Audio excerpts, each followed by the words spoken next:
Can we? Okay. Can we check the other tabletops? 1, 2. 1.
To start in 1 minute.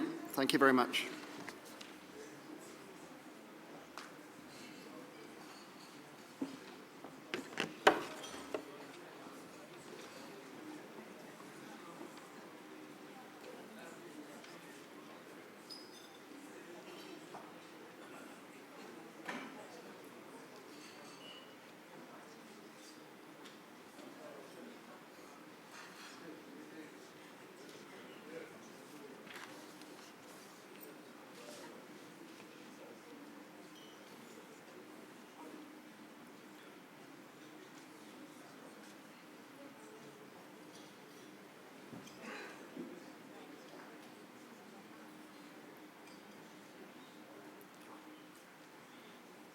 Good morning, everybody. Welcome back to the second day of Connecting Resources and Society in Botswana. Today, we're going to be talking about diversified growth and development, and also at the end of this morning, we'll be looking at the lessons learned and policy responses. To open this morning's discussion, we have Stephen Lucia, who's the Chief Executive Officer of Forevermark, the De Beers Group of companies diamond brand. He is also Executive Vice President of Marketing at the De Beers Group. You'll find in your conference pack the rest of his bio. Stephen has kindly agreed to talk about the role of the downstream in Botswana's development story. So I'm very grateful for Stephen to kick us off this morning to talk about that. Just a reminder again that this meeting today is on the record, so it's not under the Chatham House rule. Stephen, if you'd like to give us your thoughts. Thank you very much. Thank you, Alex. I wonder if that warning about being on the record is because I've got a history of controversial statements, but I'll try to be well behaved this morning. As Alex said, I've spent my career really in the diamond business, but in a particular part of that diamond business. And over the last 30 years, I really focused on what is it that makes consumers around the world desire and cherish this fantastic product, the diamond, and what do we need to do to make sure that as we look forward to the future, they continue to do so. And it's been a fascinating journey that's taken me to countries all over the world. And I guess the one thing that I've learned in talking to consumers, from as far away as Boston or Beijing or Mumbai, is that they cherish it for very similar reasons. It's a symbol in their culture. It's a symbol of commitment, of love. It's a symbol of success. And I think it's a symbol of permanence, and we shorthand forever. But I wanted to talk a little bit about how we got there over the years, and I wanted to talk a little bit more about what some of the challenges and opportunities that we see looking out into the future. And of course, I'm probably pretty biased, coming from the marketing side of the De Beers Group and of this partnership. But I think I would argue that perhaps the long-term marketing efforts that De Beers has carried out around the world for diamonds is perhaps the most undervalued and perhaps one of the most important elements of what has made this partnership so successful and so long-lasting. And I think let's just start with a simple concept that at De Beers we think about. We say that all value in the diamond business is based upon the consumer's desire for our product. And we talk a lot about how value addition is made through the channel, and we talk a lot about the inherent value of our product, but fundamentally, it is what the consumer believes it to be. That is where the value comes from. And if they're not interested in buying our product, or if they don't think it's worth the money, then it won't be. It's really fundamentally that simple. And when you compare our products, the diamond, to other products, you can see a little bit why. Even if we think about products that are maybe in a similar world to us, take gold or take platinum. Less than half of gold is used in jewelry. Platinum, it's only about a third of platinum is used in jewelry. The rest used in industrial applications. When it comes to diamonds and the value of diamonds, it's all in the world of diamond jewelry. We're a luxury gem. And because of that, we don't, I always struggle quite slightly with the word. Sometimes I say we have no functional purpose or no rational purpose, but I don't really like the word rational because I think it underplays the importance of emotion. But it's true that we don't provide a functional benefit in the same way that many other, certainly almost all other mined products do. You know, you can't heat your home, at least not yet, with a diamond. You can't travel from A to B with a diamond like you can in a car, even whether it's a luxury car or a normal car, it still gets you from A to B. It gives you a rationalization for that. With diamonds, we don't do that. We're all about emotion.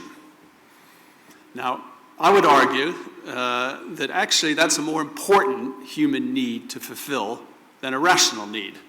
Because if you're trying to get from point A to B, there might be a better way.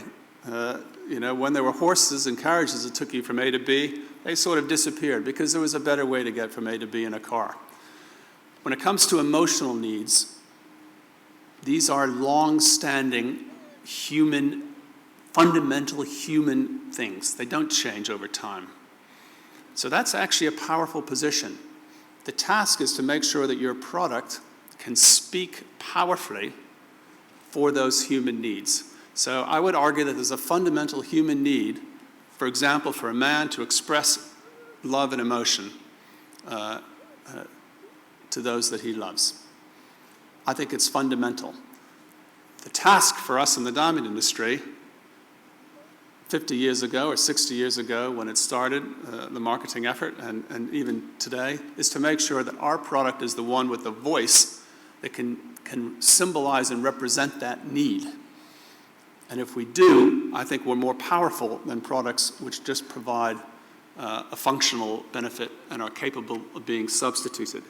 So we're based on, our whole desire and demand is really based on an individual and then a culture's appreciation of what a diamond represents, both personally and in that culture. And it's very powerful, but you can't not take it for granted. In the same way that functional products can be replaced by things which perform better, there are also others looking to occupy this powerful space of being symbols of love and symbols of commitment. And we are determined that they won't succeed in that task. This is our space for diamonds, and we are determined to own it long into the future. But let's spend a few minutes maybe just looking back on how do we get from sort of 1940s, when diamonds weren't that symbol around the world, to today. And I guess it's good to start by thinking, diamonds have always, well before De Beers, been a precious product.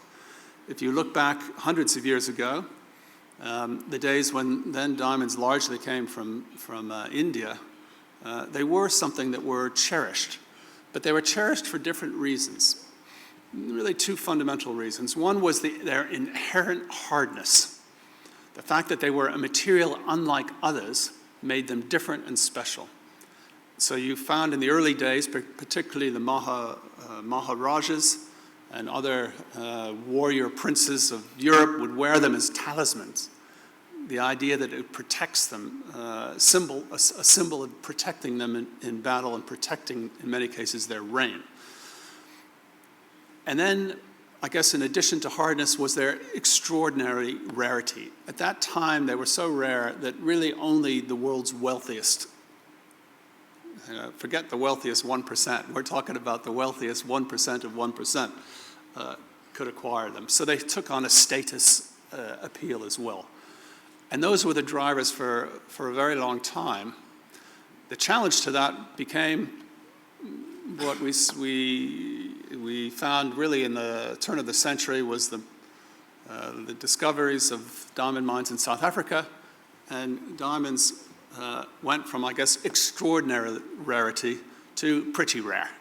There were greater volumes of diamonds, and that required the product to be, we use the word democratized, it's not quite right, but we needed to expand the universe of demand from those collectors at the pinnacle of wealth to the world's more growingly affluent populations. And that took a different idea. And one has to credit, I've been here a long time, but I wasn't here back in the 1940s, so I can't take personal credit for the concept, but we have to credit those who came before me in designing the idea of attaching diamonds to this fundamental human need of love and commitment.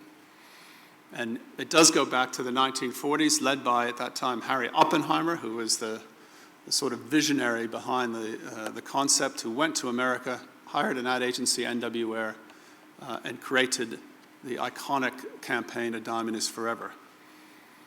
And what did that campaign do? You know, it didn't succeed by accident. Some people sometimes say, oh, it's like a marketing thing, these diamonds. No. They actually, the diamonds themselves had to be precious in the first place. Otherwise, they could never represent what was then life's most precious moment, your engagement. The two things go together. You couldn't have a product which people would look at and think, oh, you know, that's not very special. It can't represent something special.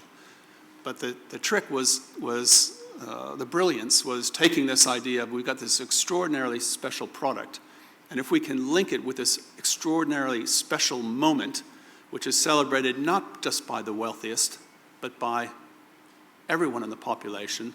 At that time, the wedding ring, the diamond engagement ring, a symbol of marriage. If we can combine those things, we could supercharge the way in which diamonds are perceived in the world and expand demand quite significantly. And, you know, in many ways that's history. De Beers invested year after year from the 1940s in this concept of diamonds as the ultimate symbol of love and commitment. It built that tradition in America.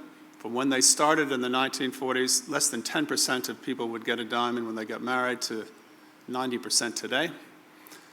And then, interestingly, they looked beyond America, and I guess that's, we're now beginning to get to the early days of my time with De Beers, when we recognized, particularly with a new production coming from Botswana, which was again going to be a game changer in terms of increasing the supply of diamonds to the world, that we needed to go to new places to find new customers in order to make sure that that demand was smoothly absorbed into the world picture. And we went to Japan first in the 1960s. We went to China in the early 1990s, and then we went, I don't know what you call the noughties, I guess. We went to India in the decade after that to develop these new markets which we need both then and for the future to make sure that there's a consumer for every diamond that is mined around the world. And China was fascinating. We went there in 1991. I remember going from Beijing flew into Beijing airport, going into town. You know, it's not like China now, and it's not that long ago. I was the only car on the road going in. They were building the motorway, building it by ox, not by machine. I got to Beijing, there were no stores, no jewelry stores, no diamonds, no one knew what a diamond was. We did some consumer research, and they told me, the consumer said, oh, I know two things about diamonds. I know that they're the hardest substance known to man, because they taught me that in my science class, and they're used in industry. And they told me that the seven dwarfs, something I had forgotten as a boy, that the seven dwarfs in Snow White were actually diamond miners. And when they went to whistle while they worked, they were on their way to get diamonds with a pickaxe, I think, if I remember from memory. So we started from literally zero. I almost thought, what am I doing here in Beijing? I had read The Economist. It said it was booming. I got there. It didn't feel like it was booming. But we thought, well, let's take the long-term view. And we invested that very next year in national television advertising. And 20 years on, it's the second largest market in the world and a key driver of demand. And we were there first, which gave us a very strong position in the luxury goods world. So, you know, that's the history. And the history is useful because it got you a foundation and it gets you to where you are today. But by no means is a history going to help you looking forward. You know, it's now done, I'm afraid, and you need to think about what the challenges are we have in the future. And the consumer world is changing. It's a very different place than it was when I started 30 years ago. China and India now are very important in what their consumers think about diamonds now and in the future. Despite we read about the economic challenges in China, those consumers will be there, and they'll be there for the decades to come.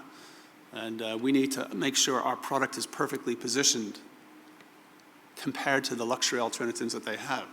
And the millennials in America even. We take America for granted. The millennial generation is very different from their parents. I mean, let me just give you a few things that make them different, that affect us, I think, in the diamond sector. Digital is everything to them. The way in which they live their world is through a digital existence. This is changing the rules of marketing.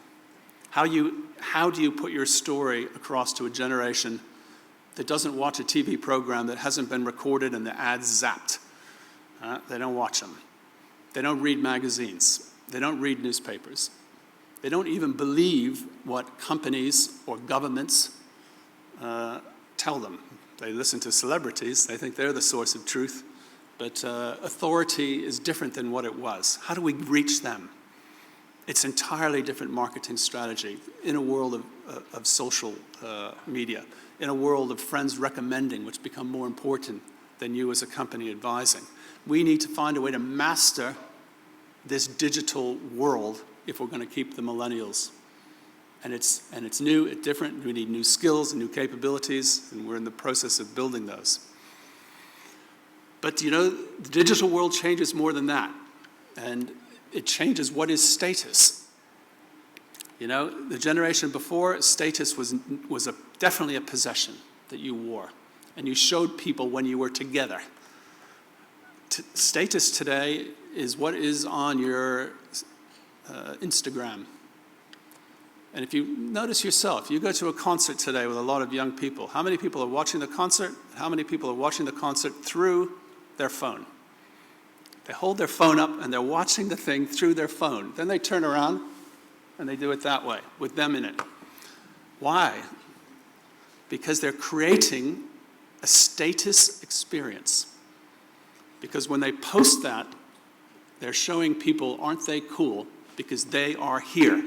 And their life through experiences is now more interesting than their life through possessions. This is a challenge for the luxury goods industry, and it's a challenge for us. Because we're a possession. We're not an experience, some say. I think the challenge is to focus again on the experience of owning, wearing, giving diamonds, and we need to turn that into an experience that can be shared through this digital world. Just one example of how the marketing world for us is changing. What else about millennials? Millennials are very focused on responsible sourcing, compassionate consumption. They want to know, particularly I think when it comes to diamonds, something that they're going to wear next to their finger, they're going to wear their whole life. It's going to symbolize their hopes, their dreams, their positive. They don't want any issue about that magical thing that's going to take away from that joy. 10 years ago, they probably didn't think there was any way to know. Now they're demanding answers. So we need to find a way to make sure we can deliver what they want. They're the kings here, not us. We need to respond to them. It's extraordinarily important to them, this concept. So what do we do with this new group of consumers? What do we do with these millennials in America? What do we do with these new Chinese consumers who are different from the Americans as well, the generation before? Interestingly, they're more similar to the millennial Americans than they are to their Chinese parents. It's an interesting phenomenon. The young are more similar than the generation, globally, than the generations up and down within country. And we think that the answer to this is going to be a different marketing tool. It's going to be a marketing tool based around brand. And brands can do a lot of things for us that historically we would do on a category basis. But brands are more interesting to these millennials, particularly in China, but also in America, because they can tell a better story. They can tell a story about their brand that connects better with millennials than simply talking about products. And so De Beers has really focused its efforts around this concept of building this new marketing tool for in effect, the benefit of its minds around the world, so it provides a distribution channel, a preferred distribution channel for consumers of the decades to come. Brands, though, aren't easy. They need scale. It's not easy to big scale. You can't really be a tiny little brand because nobody knows you and then you're not a brand. And we've made a few mistakes along the way building brands that were too small. We need scale. Forevermark is the principal marketing tool of De Beers. It's my role as CEO of Forevermark, and we're in the process of building this scale, powerful distribution channel. We're about 5 years old, but we're already in about 1,750 retail doors in 36 countries around the world. We'd like to think all the best jewelers are either with us or we'll get them soon. That scale is important because scale gives you two things. It gives you the ability to have the expertise you need, and you can't build brands with small teams in one place. I've got teams in China, I've got a team of Chinese in China, Americans in America, Indians in India, Japanese in Japan, working in those countries with the retailers, with the consumers, building this brand from the bottom up. And I've got experts on the diamond side who do the extraordinarily important task of, I'm going to call it selecting diamonds that meet the quality criteria, but really what they do is reject those that don't, because you need to make sure you're living up to your consumer promise. And I think the other good things about brands, or the other thing you need, of course, is you need awareness. If nobody knows who you are, and that takes literally hundreds of billions of dollars invested continually over time. There's no cheap way, I'm afraid, to do it. It's a big cost, but the prize at the end is strong consumer awareness. People know who you are, they know what you stand for, and they develop a preference for your product. And importantly, as a result of that, they recognize that it's worth more, and they're willing to pay more for the value that they see. It's a very important part of brand building. But I think the other two reasons why brands are so important now are two other issues we're seeing in our environment. The one I talked about before, which was about responsible sourcing. Brands are a fantastic way to deliver that promise to a consumer because the brands can look after their distribution channel from the mine all the way to the consumer's finger and provide that assurance that consumers need. And I think will increasingly demand from all of us. And secondly, in a world where consumers are getting increasingly concerned about whether their product is authentic, is it the real thing? Is it a fake? Is it a synthetic? Has it been treated some way so it's not as valuable as it should be? It's in effect misrepresenting itself as something that it's not.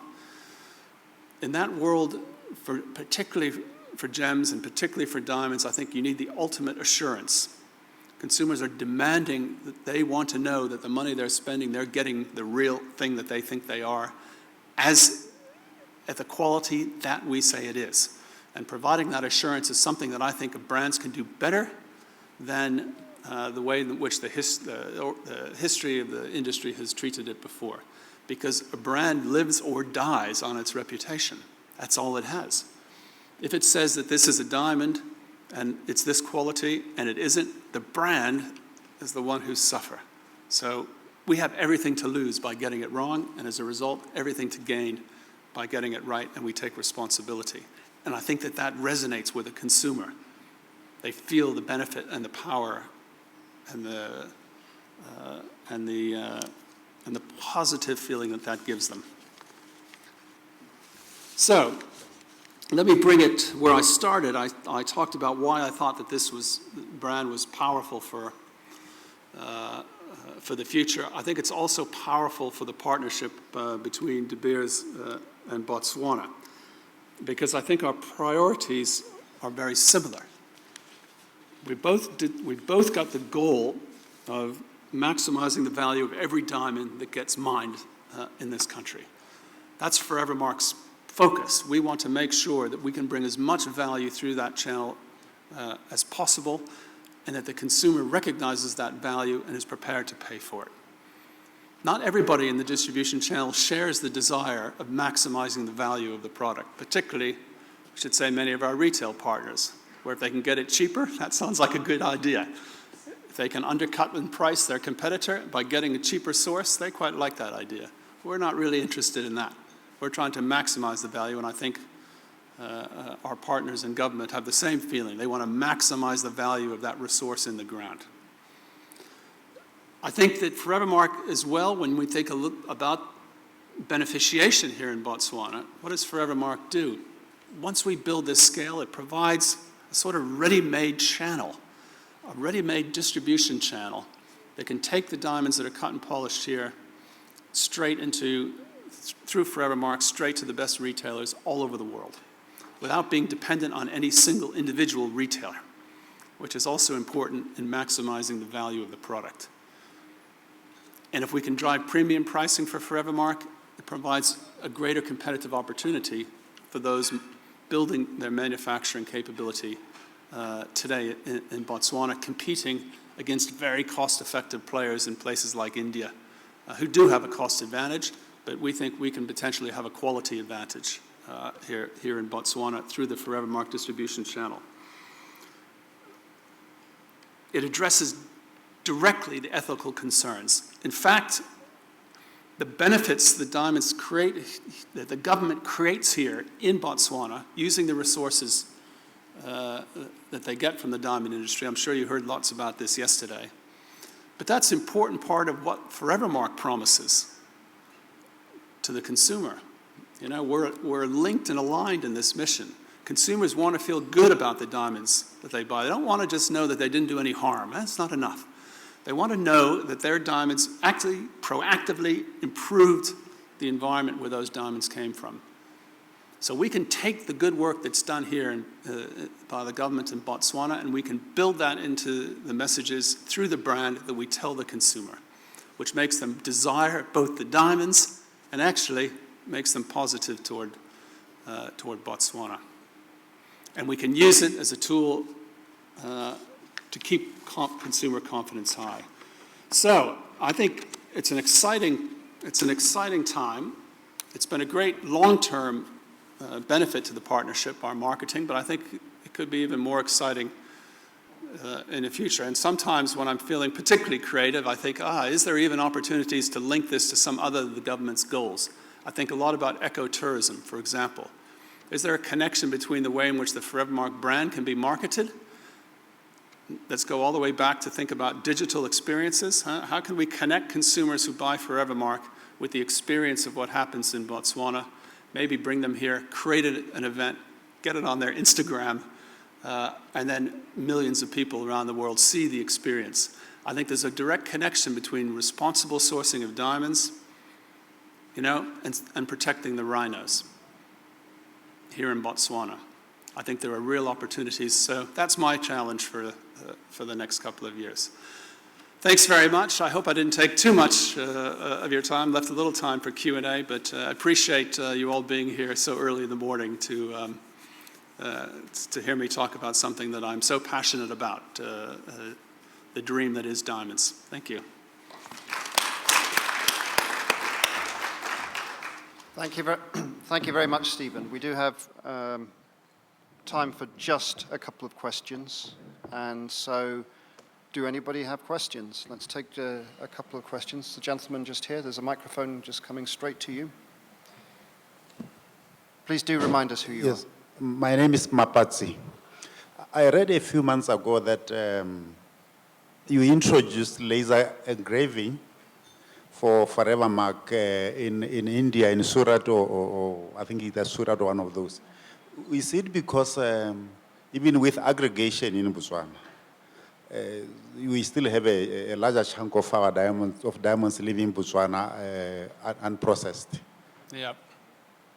Let's just hold. Actually, we'll get another question if there's any more. Any more questions? Please, sir.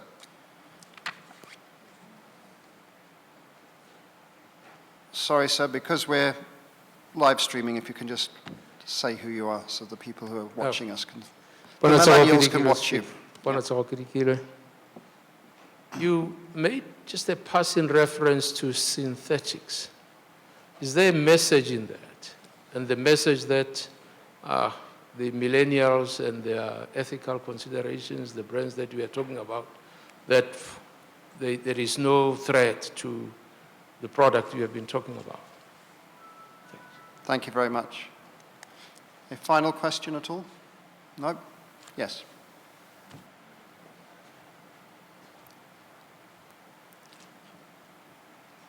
Hi, I'm Maria de Silva, formerly employed at the Chamber of Mines in South Africa.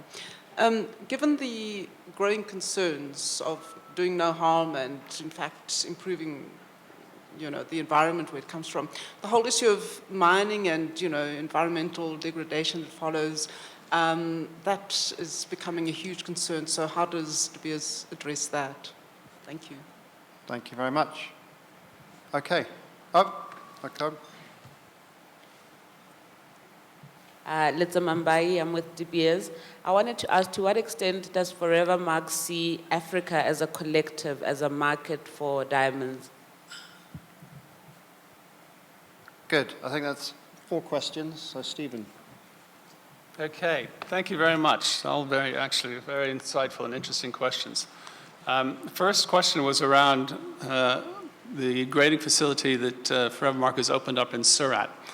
And I guess, I imagine the sort of unstated but follow-on question is, when in Gaborone. But we did open a facility in Surat last year, and I guess it relates directly to where we are in the model of building Forever Mark. That we started Forever Mark in China, which was our largest market, and still today is extraordinarily important to Forever Mark. The consumers in China, though, tend to buy smaller diamonds. And so we have a large volume of very small diamonds going through the Forever Mark program, which are almost entirely cut and polished in Surat in India.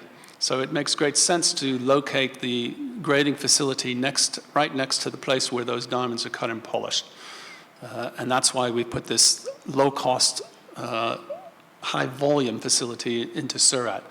Obviously, the challenge for Forever Mark and opportunity is as we open up more mature markets, particularly America, where we're making good progress and where the majority of larger diamonds in the world are consumed.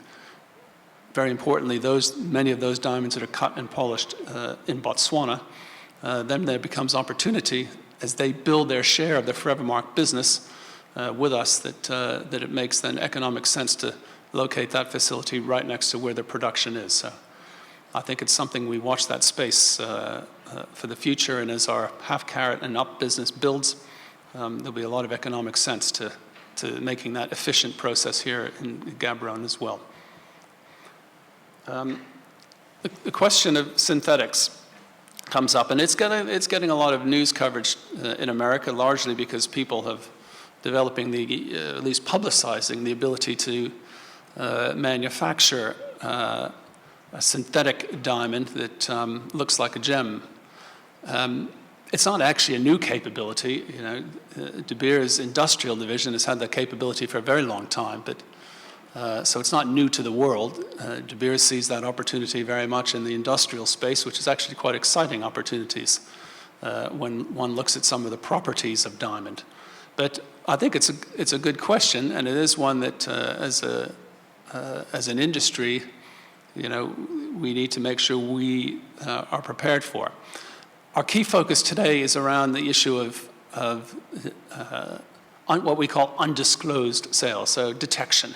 We need to make sure that, unfortunately, compared to most any other sector who struggles with imitations, we're in a very strong position, much stronger, for example, than the art market, because we've invested over a very long time at De Beers, at our Research and Development Center, in the science and the technology to allow us to quickly, easily, and cost-effectively detect any and every synthetic masquerading as a precious stone. So we're in a strong position technology-wise, and our focus now is making sure that that equipment is widely available at all points through the industry, so the consumer, again, can buy a diamond with confidence.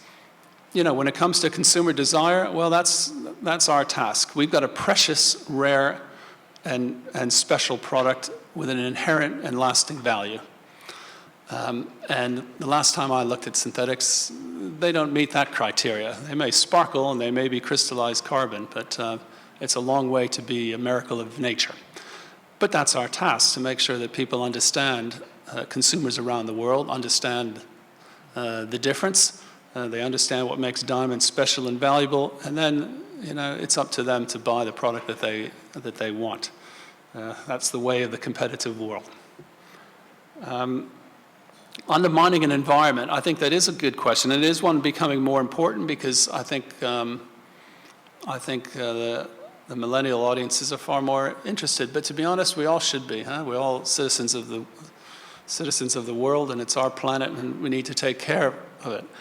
I think there is a sense somehow that mining is environmental damaging. I'll tell you, in my long experience with De Beers and the other major diamond mining companies, it's not something that I feel is true. I think that well, I'll speak for myself and not for the others, but we're extraordinarily environmentally conscious about the community, the land around the communities in which we work, around issues like biodiversity, around issues like water conservation. It's at the top of the agenda of our executive meetings. What I agree with is that there's a perception which is not really the same as the reality. And, I guess we have to take responsibility as an industry for that. And you're quite right, we need to put that reality right, or the perception right with the reality of what actually happens, because diamonds are just, too important to these countries in southern Africa for perceptions which don't match reality to impact on demand. I mean, the good that diamonds do in a place like Botswana, I think, is obvious to anyone who comes here. And to put that at risk because of a perception around mining, which isn't true, diamond mining, well, that's our responsibility to make sure it doesn't happen. And I think lastly was, when is Forevermark coming to Africa? Well, I can finally, after coming here for years and saying soon, it's available today in South Africa, where we have brought the Forevermark, and even better, we've got our first store opened in Botswana. So finally, after years of people here in Botswana asking me, why can't I buy a Botswanan diamond here? You can. Next stop is Gaborone, I promise. Thank you very much. Stephen, thank you very much. I'd like to now hand over to the capable hands of Sheila Kama, who's Director of the Africa Natural Resource Centre, to come up and chair the next panel on diversified growth and development. So there'll be a couple of minutes just as we change over. Thank you very much.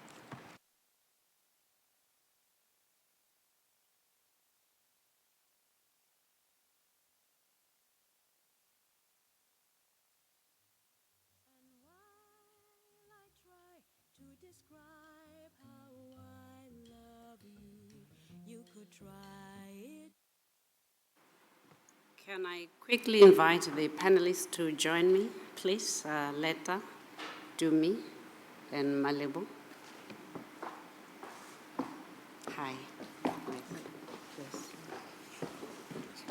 This is Dumi. Hi, Dumi. Good to see you again. Hi, Letta. Hi. This is Rossard from South Yes, of course. Africa. These are the channels. So Yeah. just got the titles. Yeah.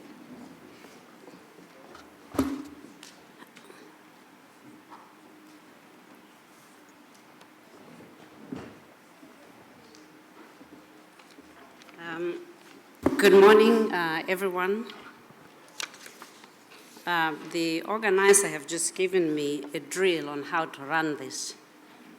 And in true Sheila style, I will ignore him. I shall do that which my passion suggests is the right thing to do. But I do also hope that in the process, I will make it meaningful for everyone. I was reminded when I listened to Stephen Lucia of why we are here, which is, of course, to help Botswana in moving with but beyond diamonds. But also I was reminded of the role that Botswana has to play in driving demand and infusing confidence and inspiring consumption of diamonds.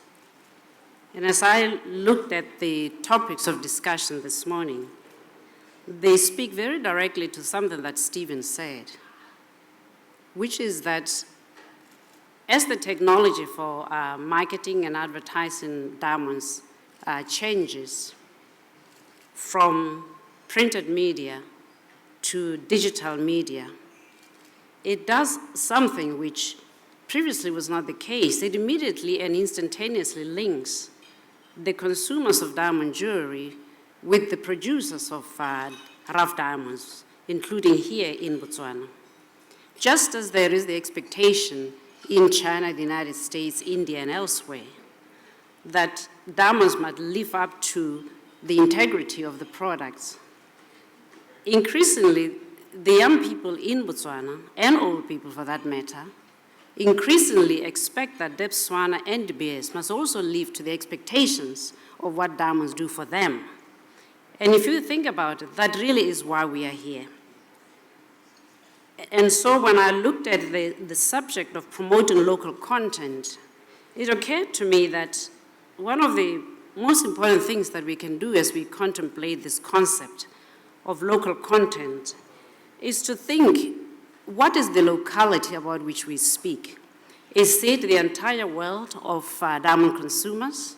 Or is it the entire world of diamond producers? Or is it, for that matter, the communities in which the mines are? I think it's very important we think about what the locality is that we wish to talk about. But I think it's also important to think about the content in that local content. What is it that will be meaningful, which if we bring on board, will link the sentiment of the consumer with the sentiment of the producers, and make sure that not only are the producer countries themselves drivers of demand, but that the way in which Botswana is branded as the premier source of rough diamonds lives up to the reality of Forever Mark. But I'm getting ahead of myself.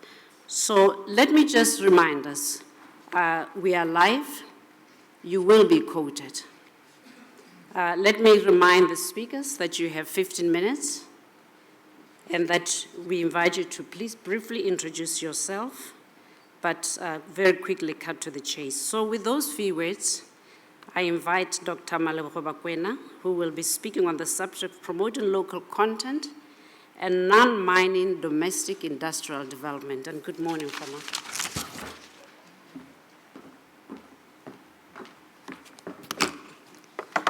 Too short. Dumelang bo mme le borra. Khali dumele. It's morning for those who are not from here. I've been asked to share my thoughts on promoting local content and non-mining domestic industrial development in Botswana. Our former Vice President, Reki Dikule, urged us not to dwell too much on the past, but I think it is also critical to use the past as a point of reference. So I'm going to talk a bit about the past before I map a way forward. You know, when I was given this topic and from what we were discussing yesterday, a question came to my mind. Why is it necessary to promote local content and non-mining domestic industrial development, given that Botswana has avoided the resource curse? Shouldn't we be content? Haven't we arrived? Why is it an issue to talk about promoting local content, or in other words, talk about changing things? Why are we changing? It's not, why are we fixing something that is okay? So that's the first thing that came to my mind. But then from yesterday, by now you are aware that diamond mining is non-renewable and it's finite. They're going to get depleted at some point. And the second issue that you can pick from yesterday is that they're capital intensive. They only employ a small proportion of the economy. And as such, we need to, we need to have other linkages rather than the fiscal linkage. And then, taxation from Dr. Jeffrey's discussion. He talked about taxation and export revenue, that it's highly dependent on the mining sector, and that's not desirable. So that's why, even though we are where we are, we need to think of a future without the diamonds. And because of these reasons, generally, development economists shun mining activities. From as far back as 1893, Adam Smith called mining activities or considered mining activities as unprosperous projects. And it is because of those issues that surround diamond mining that as a country, we've made attempts to promote domestic industrialization, hence local content, or we've come up with policies that try to, include an ordinary Botswana, not just the few that are employed by the sector. And in our attempts, in 1984, we came up with an industrial development policy, and that policy emphasized that it is through import substitution that industrialization would be achieved. And it was expected that domestic demand would be driven by the manufacturing sector. So we tried industrializing as far back as 1984. However, things change. The world doesn't stay static, things change. Globalization and international competition necessitated a shift to export-based activities. And because of that, we came up with IDP 1998, IDP, the Industrial Development Policy. And through that policy, we've had both the CEDAs and the LEAs and so on and so forth. And it was then, in 1998, or after introducing 1998, that we found out that there was no coordination. And in terms of the direction, we were not sure what we were doing. We were groping in the dark. And we decided to come up with IDP 2014. And with the IDP 2014, though it still aims to promote local content through sustainable and globally competitive industries, it is coordinated by what is called a national, what is it called again? National Economic Diversification Council. And, something has happened. Since 2005, for instance, latest Bank of Botswana statistics show that contribution of mining has actually reduced. And if you look at the manufacturing sector, to be specific, between 2005 and 2014, we've had an increase from 4.8 to 6%. So something has happened. And on the basis of that, my question is, what's the way forward? What do we need to do? Pardon? Oh, I thought somebody was talking. Mr. Cleaver yesterday said there is no one-size-fits-all solution. So I'm going to propose something based on what others are doing. It might not solve all our problems, but we have to start somewhere. The first thing that I would like for us to do is to set targets. What does setting targets mean? In addition to stipulating timeframes, there's a need to set specific targets. For instance, for every pula that is spent, policymakers should ask themselves, what is the target in terms of the output? What is the target in terms of the increases in manufacturing, for instance? Do we want a 1% every year? Do we want 0.5% every year? Rather than saying we want to stimulate the manufacturing sector, we have to be specific. That way we are able to assess how far we've gone and what needs to be done. So in terms of setting targets, if you think of the kafala, what we talked about yesterday, we were told that it helped 150 entrepreneurs since its inception in 11 or 10? 2014, last year. And about 2.5 million US dollars was committed. Does this mean success? Those who've benefited, the 150 entrepreneurs, is it success or failure? We can't tell, or I can't tell, in the sense that we don't have targets. Were we targeting 2,000? If we're targeting 2,000, then 150 is a joke. So we need to set those targets. And then from the government side, for instance, in the State of the Nation 2015, it was reported that 15%, or rather the 15% maintenance reservation program has assisted youth-owned construction companies, and they've been helped to the tune of 168 million pula, and 250 youth have benefited. Is that success or failure? Is it succeeding? You can't tell, because we don't know what the specific target is. How many youth do we want to participate in the program? I've done something, sorry. To improve, the second thing that we can do is to improve implementation capacity.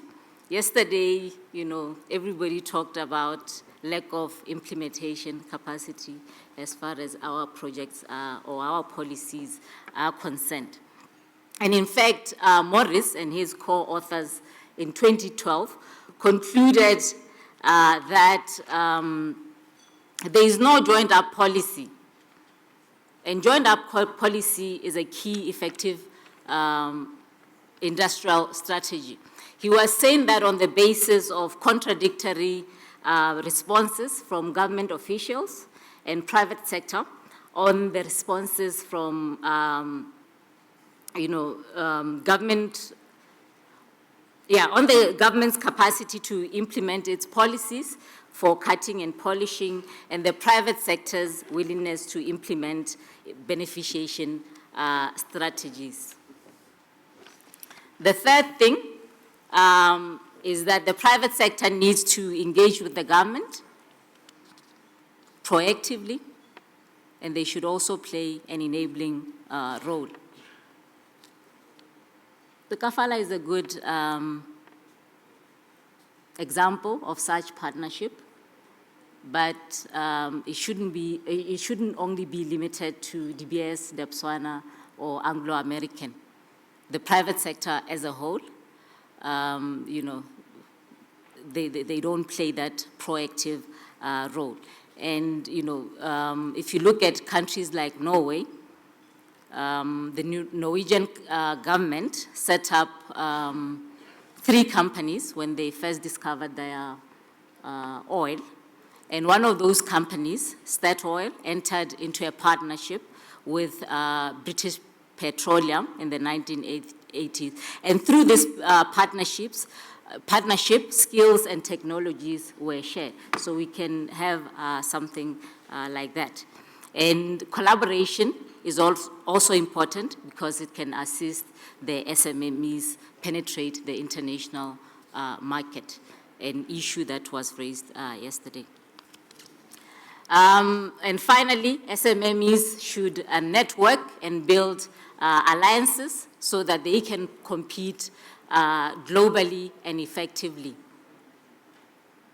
One of the issues that was raised yesterday was that the SMMEs are not able to compete globally, so they can forge those alliances. An example, the Mauritius textile industry networked and forged alliances with the foreign companies. And through that, they were able to compete globally. So thank you. I was told I talk too much. So thank you. I have to cut it.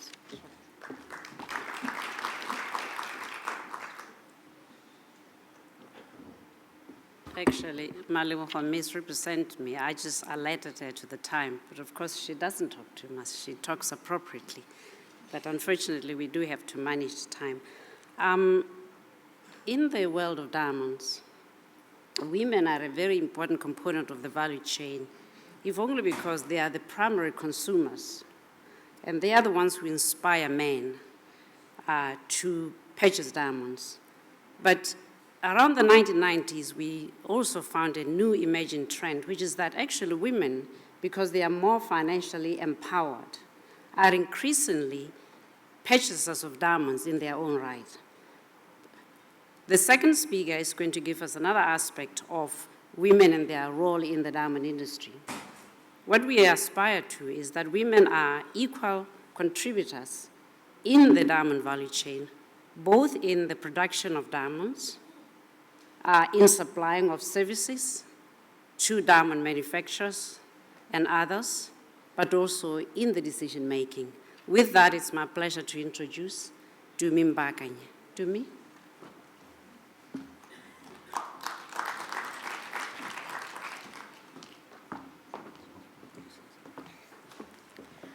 All protocol observed. Good morning. I'm just an entrepreneur. I'm a woman in business. I look out for myself and my fellow women in business. So my presentation is going to follow that route. And I'm hoping that by the end of it all, the business people in this room will be able to, we have an opportunity this morning. We have Botswana in the room. We have DBS in the room. We have the ministry in the room. We'll have an opportunity to just tell them what they should do. Just a brief background of who WIBA is. WIBA is a Women in Business Association. We are an affiliation of BOCAM, and we exist to ensure that more women should be counted amongst the wealthy elite in the country. Another concern as an association is we've noticed that fewer women are active in construction, engineering, and even the mining industry. So I'm hoping that by the end of this session, we should be able to just unravel and say why is it like that? Yesterday was an interesting day. There was a couple of issues thrown around. We've had a 50-year partnership between Botswana and our government. But what we should be asking ourselves this morning is, have indigenous Botswana benefited from this growing GDP that was caused by the minerals? Have the youth benefited? Have women benefited? That's food for thought.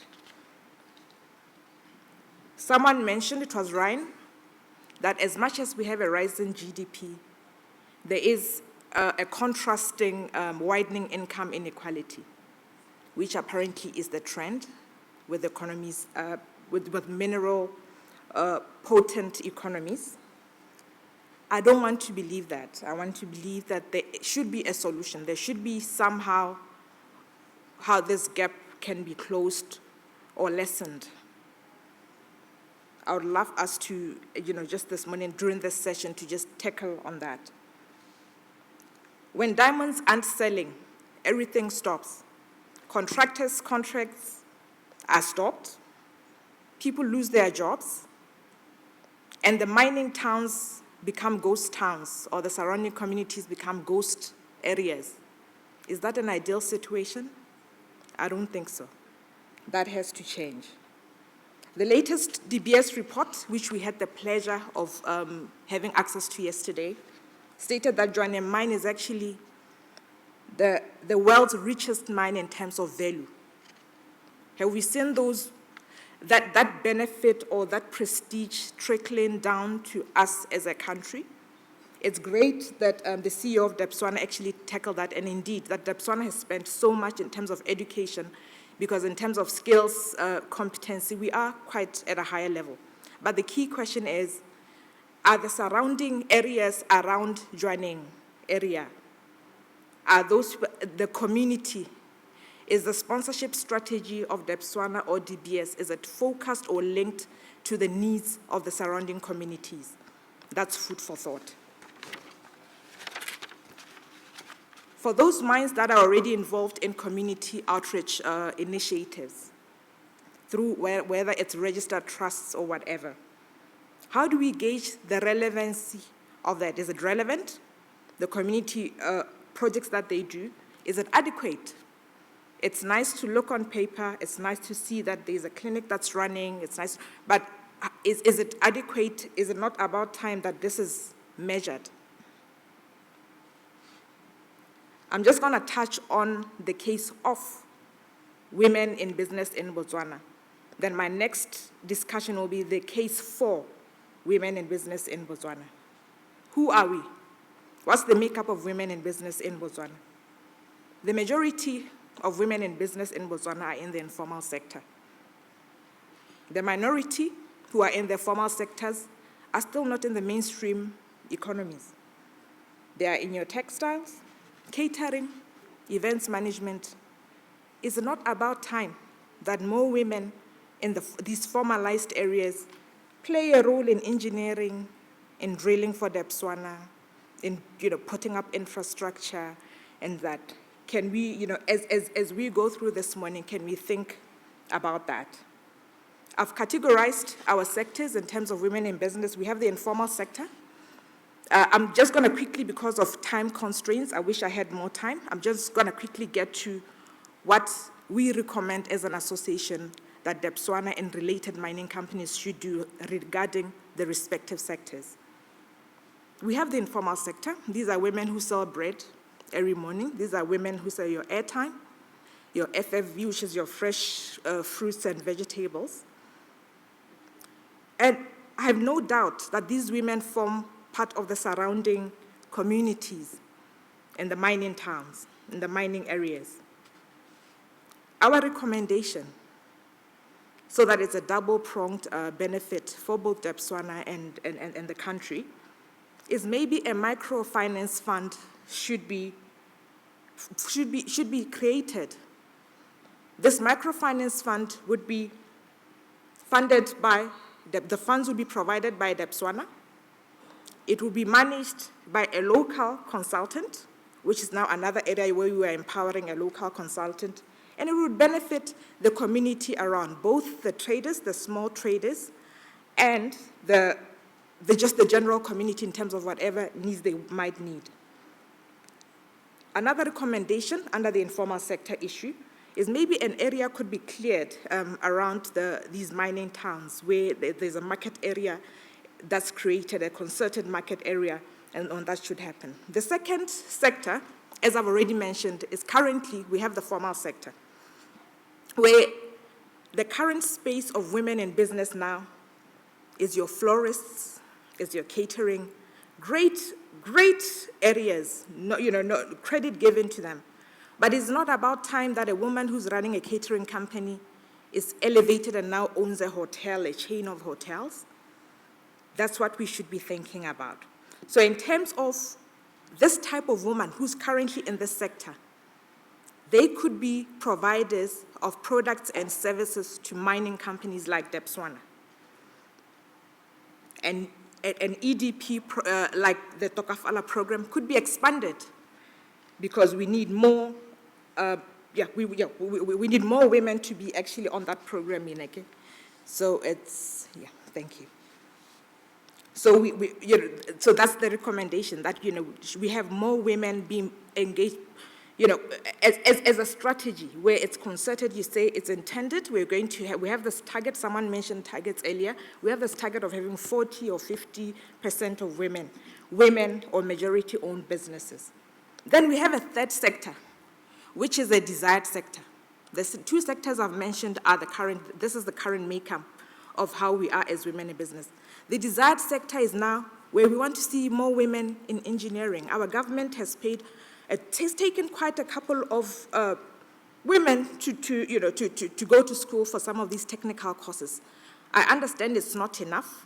So our recommendation then regarding this is maybe right from when we are born, right from our societal backgrounds, women must be encouraged to get into these technical courses. But secondly, for those who prefer maybe the formal employment, they must be enticed to be able to supply Botswana.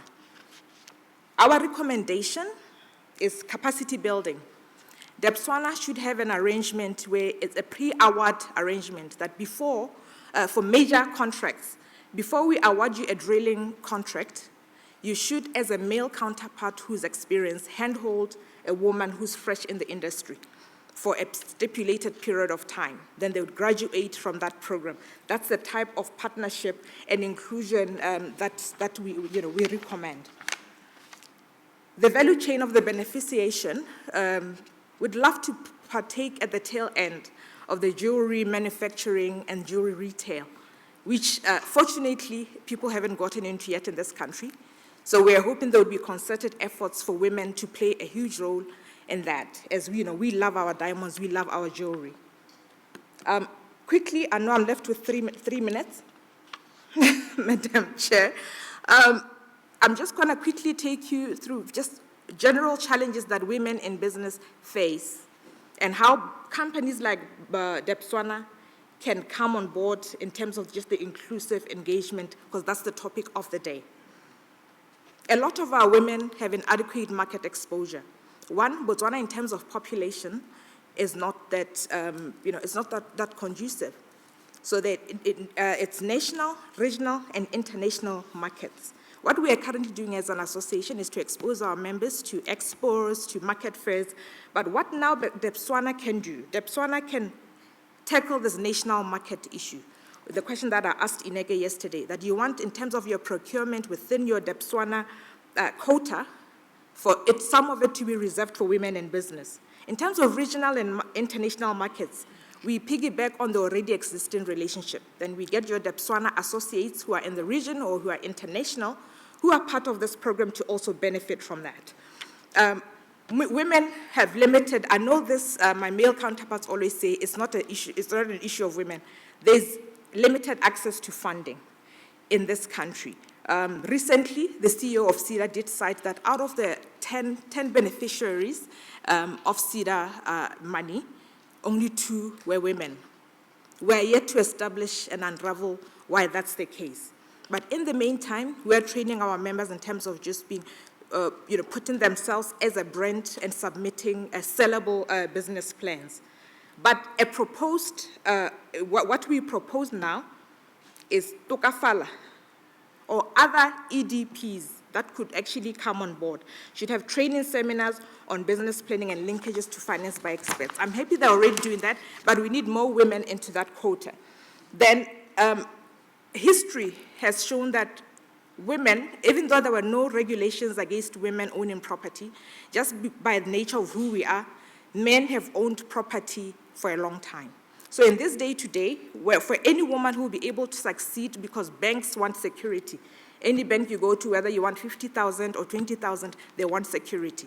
So it's only the woman who has a supportive partner who's able to utilize the property. All right, I'm winding up. Who's able to utilize the property of their spouse.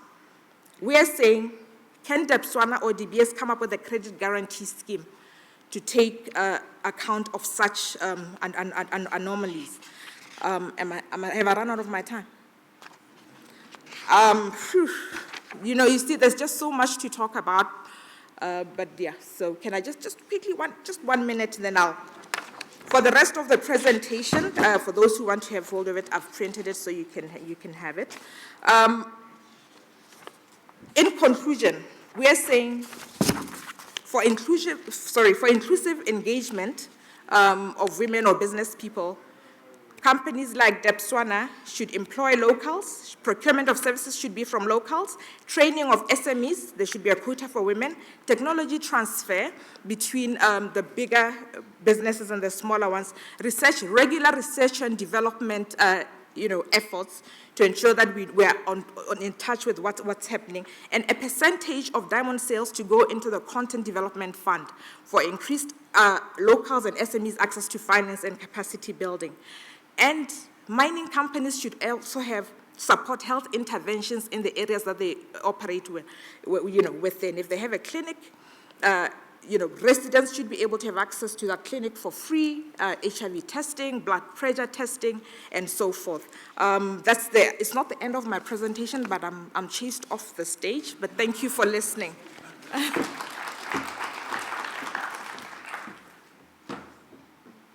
Thank you very much, Dumi. The truth of the matter is that the issues about which Dumi spoke are very important. But if it's any comfort to me, in truth, Botswana is not alone, nor is the diamond industry. Working as I do now in 54 African states, I can tell you that every one of those countries struggles with the same dilemma of how to harness what is in most countries 50% of its entire human asset. Two things seem peculiar. One, there seems to be almost in every country, the enrollment of girls at primary, secondary, and tertiary is higher than boys. The performance academically of boys and girls, the girls outdo the boys. There seems to me an inexplicable change when after post-graduation university, women drop out of the workforce. And it seems to me that this is neither an industry peculiar thing, but it's the way society attaches value.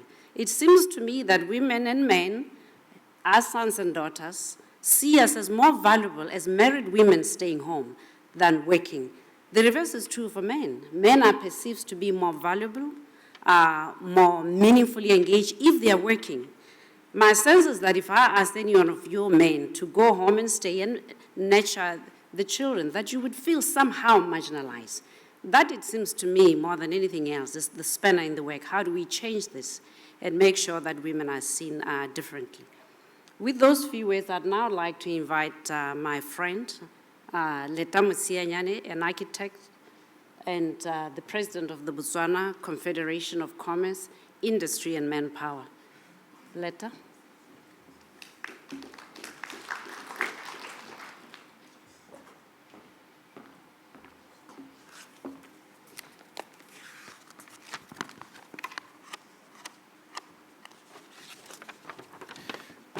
Bagaitso Dumelang, good morning. Allow me to say all protocol observed. Director of Ceremony, ladies and gentlemen, let me thank Chatham House, Mayor, DBS, for organizing this very important event, and indeed for inviting me to be amongst those who contribute to the discussions of the 2 days. This bears testimony, if any was ever really required, of the BS and their partners' long-standing commitment to Botswana. Since independence in 1966, the government has been the leading player in the economy and involved in almost every economic activity. But notably, government has been wise and careful in utilizing the mineral revenue to benefit the wider economy, especially infrastructure and education. Government also realized the need to nurture those who endeavor to set up their own enterprises by creating a number of business support institutions such as LEA, SIDA, BNPC, BOBS, and BITC. I know these have been mentioned, so I wouldn't go beyond the acronyms. Obviously, the idea was to create a very robust trade support network that would act as an anchor for our SMMEs in particular. As a result of all these wise decisions and good initiatives, Botswana moved from being a least developed country to a middle-income status. The per capita income is now amongst the highest in the sub-Saharan region. At the same time, it is notable that government has been slow in releasing its grip on the economic activities where the private sector should be taking the lead, such as provision of utilities and other services. It is inevitable that over time, efficiency and innovation become a challenge for governments, and the delivery of such services gets compromised. The political will with respect to supporting private sector growth in Botswana is evident through many initiatives of the government.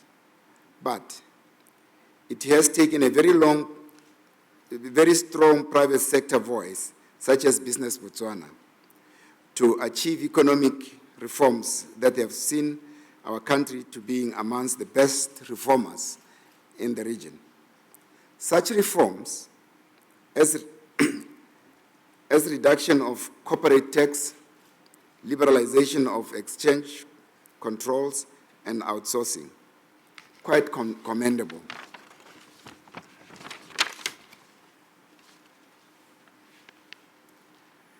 The most important avenue for local business to grow is in the value addition and being part of the global supply chain. Botswana, as part of the SADC region, can contribute significantly in the aggregation of minerals, as it is already happening with diamonds. The development of the diamond sector in Botswana has resulted in beneficiation, thus adding value for better returns. If we are to meaningfully benefit from trade agreements such as the EPAs, this is exactly what the region requires. Being located at the center of SADC region and having developed the skill and expertise with the diamonds aggregation presents a golden opportunity for Botswana to replicate this into other commodities and subsectors such as copper, nickel, and coal. The current economic climate of soft commodity prices adds impetus for Botswana to reform the business environment and usher in a dynamic, resilient, globally competitive, and diversified private sector. Therefore, any support to the business sector should focus on reforms that will improve the business environment, especially in the areas where we are lagging behind. Such areas have been identified in the World Doing Business report as 1, paying taxes, 2, construction permits, 3, starting a business, and finally, trading across borders. That is where we are weakest. Further, according to the World Economic Forum competitiveness report, education enrollment rates in our country at all levels remain low by international standards. And the quality of the education systems receives mediocre marks. This obviously has implications for our ability to develop skills. Going forward, it is therefore in the interest of government and the private sector to find effective ways of raising the overall quality of our education system, most notably in the areas of mathematics and science, to deliver the right skill set. It will also be critical going forward to ensure that procedures for claiming back training expenses under the training levy are simplified so that companies do not simply treat the levy as another tax.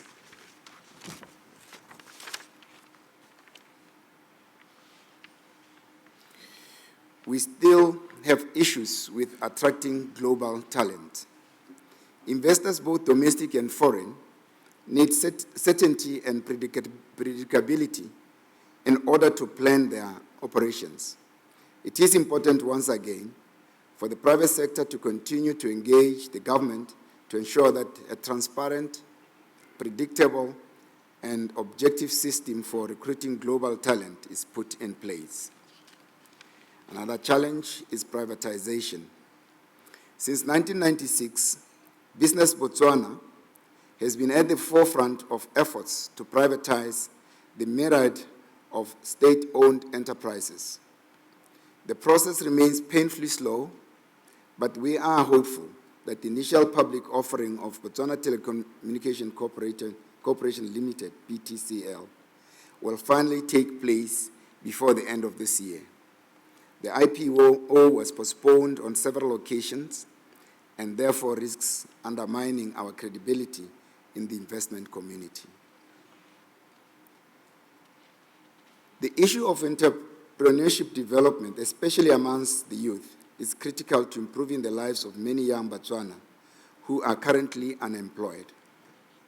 The DBS Group, working with the Botswana government, have in the past addressed the issue of entrepreneurship development and access to finance through schemes such as PEO. It is now clear, and given the lessons learned, that business in this part of the world requires more than just cash. There is a critical need for business linkages to create market access, technology transfer, and management skills. Business Botswana and DBS Global Sales are working on a partnership with a view to contributing towards SME development. This partnership, which seeks to foster a relationship with the top 10 GDP contributors of this country, is intended to add value to the growth of SMMEs in Botswana through subcontracting, mentoring, and strong advocacy for a conducive environment, but more importantly, to address the bottleneck that have been identified above.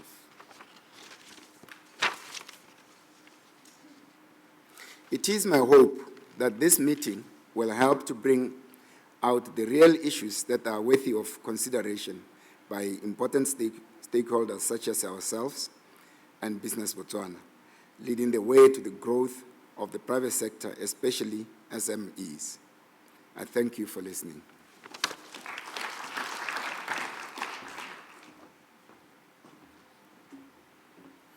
Thank you very much for those inspiring words.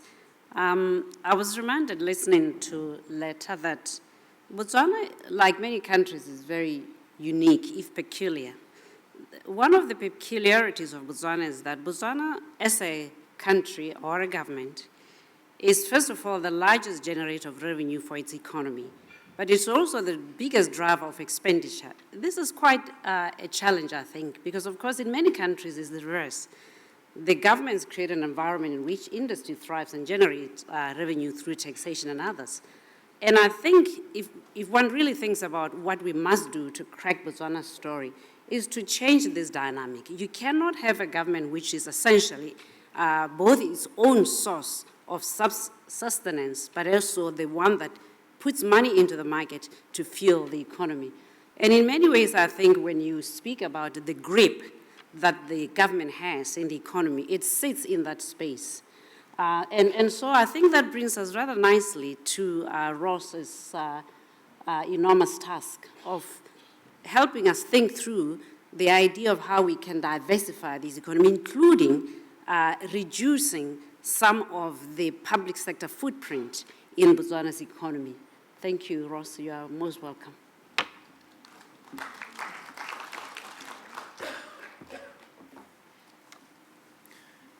Good morning. I want to begin by extending my gratitude to Chatham House and to De Beers. Chatham House, thank you very much for organizing a brilliant conference. I think we all know that it takes a lot of work behind the scenes to get something like this up and running. And to De Beers, not only thank you for partnering with Chatham House, but thank you also for providing employment for my parents, which is part of the reason why I'm here. I grew up on De Beers mines, not in Botswana. I was born in Sleepy Pickwe while my father still worked for BCL. And so BCL is still going, which probably had little to do with my parents, but there it is. I work for the South African Institute of International Affairs, which I suppose could best be described as Chatham House's sister institute in South Africa. Certainly we try and model ourselves on Chatham House. We've been looking at Botswana since April last year, trying to understand options for economic diversification. It's a difficult task, and I do want to thank especially Dr. Keith Jeffress for his insights and taking the time to speak with us about where Botswana is at.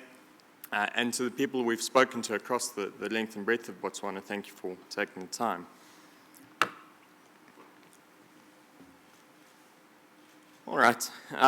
Botswana has been a star performer in the African context, certainly since independence in 1965.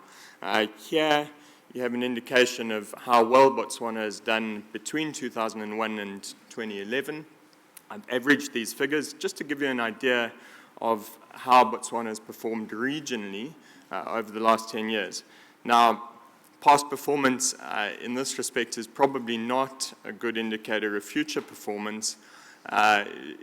It's a little bit like asset fund managers trying to beat the market. And one thing you can say, for instance, is that if Coronation won over the last 10 years, it's not going to win over the next 10 years. But what Botswana does need to do is harness some of what it's learned over this successful period and implement it in a new direction once diamond revenue starts to decline. And the modeling, the projections indicate that that will be from next year onwards, insofar as you can trust economic projections. As an economist, I would say just be wary of the numbers. Important things to point out here is that Botswana, in terms of household consumption, has grown phenomenally well. And that's a much better indicator of social welfare than GDP per capita. And even where Mozambique has outstripped Botswana in terms of per capita growth, that has been off a low base. In addition, Botswana's governance indicators suggest that it has performed far better than its counterparts. Those governance indicators are taken from the World Bank's governance indicators, and they run on a normal distribution kind of from minus 2.5 to 2.5. So if you score 2.5, you're doing very well.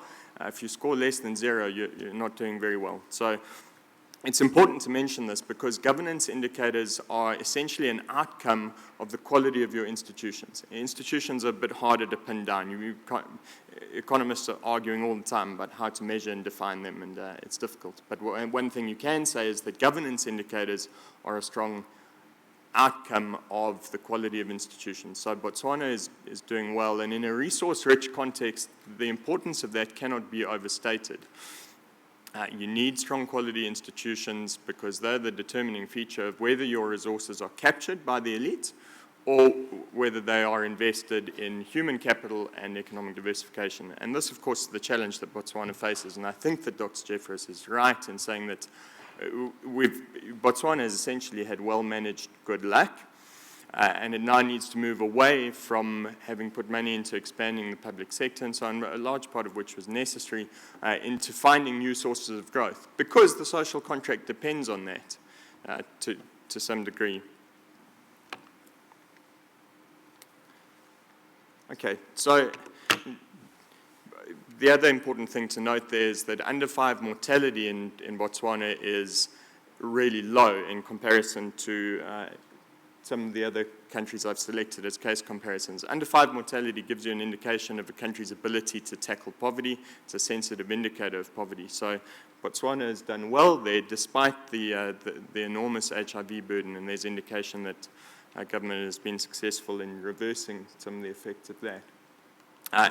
And then moreover, despite assertions that the economy is not diversified, it is evident that the structure of GDP and the extent to which government relies on diamond revenues has shrunk. So this table gives you an indication that only around a third, in fact less than a third of government's revenue 2014-15 will come from diamonds per se, well, from mineral revenues per se. What that doesn't tell us, though, is the extent to which other sources of government revenue are directly or indirectly dependent on mining, on diamond mining especially. So where the picture does indeed become a little more bleak is with an examination of Botswana's export basket. And this picture from the Bank of Botswana shows you quite clearly that 82.6% of exports in 2013 came from diamonds. The figure is somewhat misleading because 28.5% of imports are also diamonds. And that indicates the relative success of government's commitment to getting De Beers to move its site sales from London to Gaborone and to set up polishing and cutting factories here.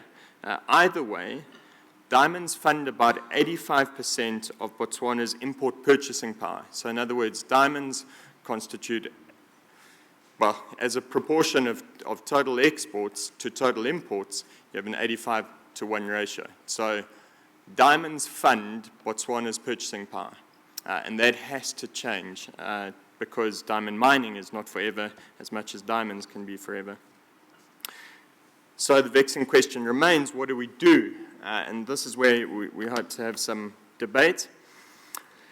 You can strategize all you like, but we need some practical options. And before you can find new sources of growth that move entirely away from natural resources, you have to consider that Botswana has a significant mineral endowment outside of diamonds. The question is, what do we do with those, especially in a commodity cycle downturn?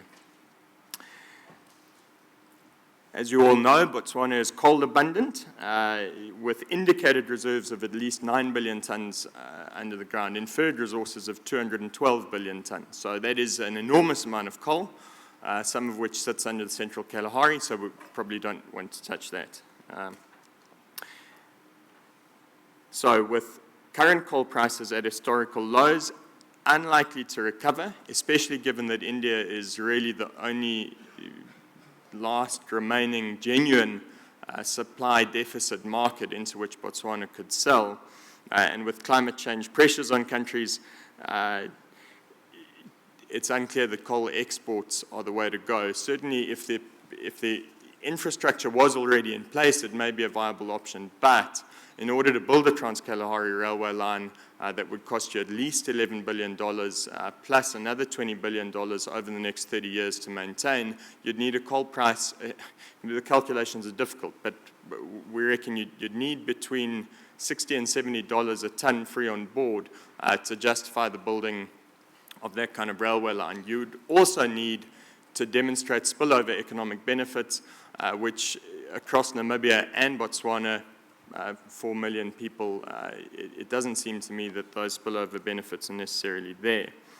And then it's not just the price and it's not just the infrastructure, it's the fact that Botswana's thermal coal, which is what it would export, is of a relatively low calorific value, which means that it would need to be washed unless non-washing technology were implemented, which is available. But either way, the washing of coal requires a huge amount of water, which Botswana frankly doesn't have.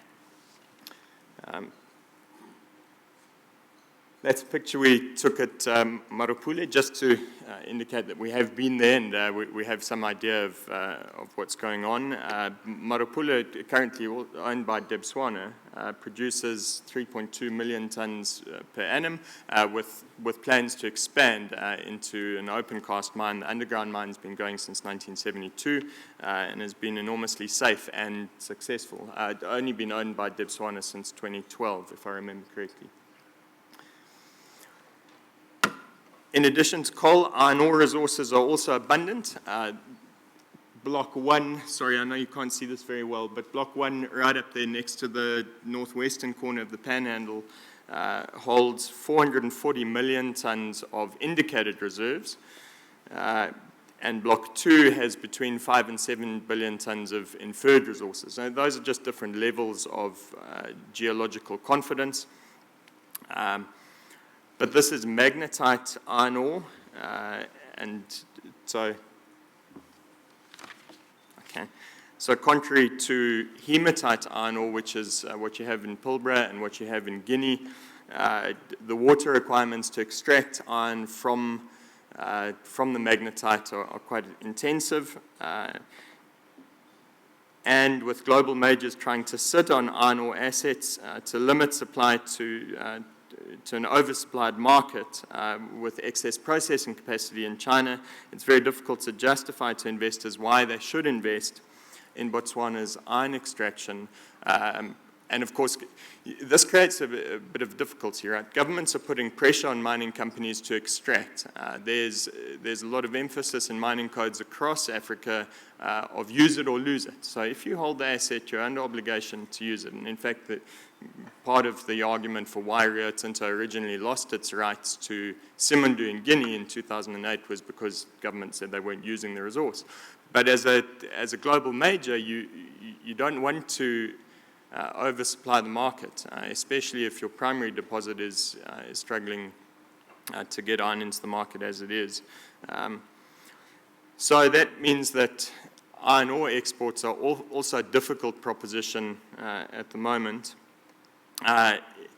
There is talk of using a potential Trans-Kalahari Railway line to pick up the iron ore from Chikawi at Khanzi, but to get the iron ore to Khanzi is even a logistical hurdle and would probably require a slurry pipeline, which has its own challenges, especially pertaining to the water that would be required to ship it down there. And then moreover, the obvious challenge is that the iron ore sits right next to the Okavango Delta Panhandle, one of the world's most sensitive ecological systems. And so you really have to be sure that you invite reputable players to extract the resource that will contribute to the preservation of the area rather than its destruction. So government, I know that government is going to go ahead with a feasibility study regarding the Trans-Kalahari Railway line and options for export. It's our suggestion, it's our recommendation that in fact effort be put into understanding the complementarities between coal, iron ore and copper nickel and how those could be harnessed within country before considering the export of raw material. You've got low value, high bulk commodities here which could potentially be used internally.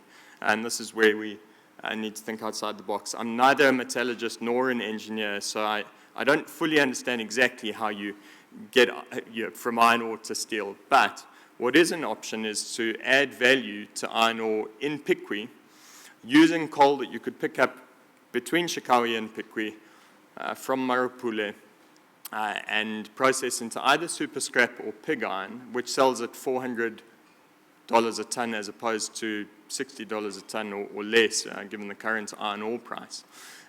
So the potential for value add is huge, and the capital startup requirements of processing smelters in Silibi Piqui would be between $8 and $15 million, depending which specification you went for.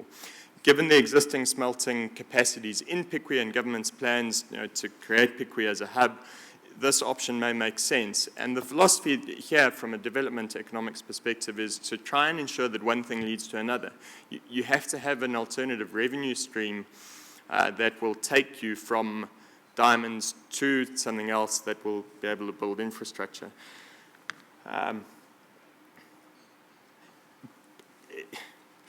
In fact, it's important to say here that with adding value to iron ore, you have to do more intense market research than what has been done to see what the demand dynamics are in the region. Because if you produce super scrap or pig iron in Piqui, you want to be sure that you can actually export it into the region, because that's where you would have transport cost advantages.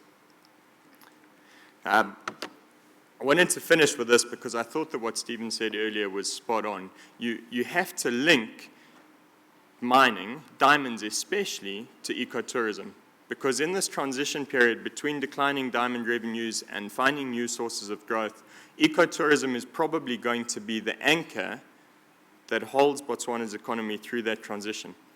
And so if you can link for consumers the experience of buying a diamond with preserving some of the world's greatest heritage under threat, by the way, then you have a win. So on that note, and in appreciation of the fact that Botswana holds around half of the world's remaining African elephants, I want to thank you for your time.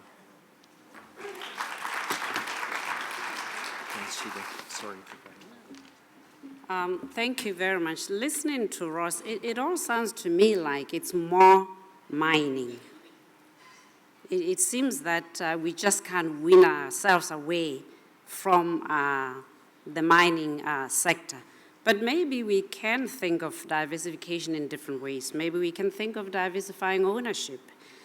I'm struck, why does Botswana own Marupule? The one is a hydrocarbon, the one is a crystal carbon. It requires fundamentally different skills from a marketing. The risk profile is fundamentally different. And so maybe we should just consider that to the decision makers in Botswana that Marupule should be privatized. Maybe that's a form of diversification. Then the state doesn't have to own anything and be accountable for everything. I'm mindful that the former Minister of Minerals and former Vice President here, and he might help us shed some light into why does the state own any and everything that moves. But I'm also mindful that Botswana doesn't really have many options in terms of the energy mix, and maybe our diversification question sits in the space of what is the appropriate mix of energy supply in Botswana. The problem with staying with mining is that your resource scarce challenges are the same. Your social and environmental legacy challenges are the same. So you really are overburdening yourself if you stay with mining. Or so it looks to me that, this, while nature helped us, that maybe we should do a bit more to help ourselves. In a couple of weeks, as many of you will no doubt know, we are in Paris at what is called COP21, which is the forum where the world comes together to determine the agenda for climate change. Countries like Botswana that are coal-based energy dependent are at loggerheads with other parts of the world who deem the unclean nature of coal as inherently counterproductive. As you think of the coal highway, as it were, think about what your argument is in Paris. With those few words, I'd now like to invite questions and comments from the floor. We have about 15 minutes or so. If I can ask the team doing the audio to spare me the walk up and down and activate the mic on the table, please. I'll start with you, and then that lady, and then the gentleman, and then we'll take it from there. Thank you. It's Maria da Silva, formerly employed at the Chamber of Mines in South Africa. I have two questions for the different presenters.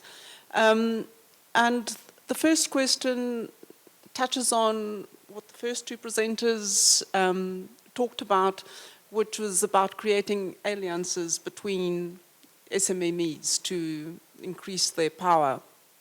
And I'd like to know whether there are any government policies to encourage that. And it would also link with what the second speaker was saying about the role of women, and that most of them are involved in micro businesses, and how could they perhaps be used in terms of part of the supply chain, be it catering or something, for the big corporates.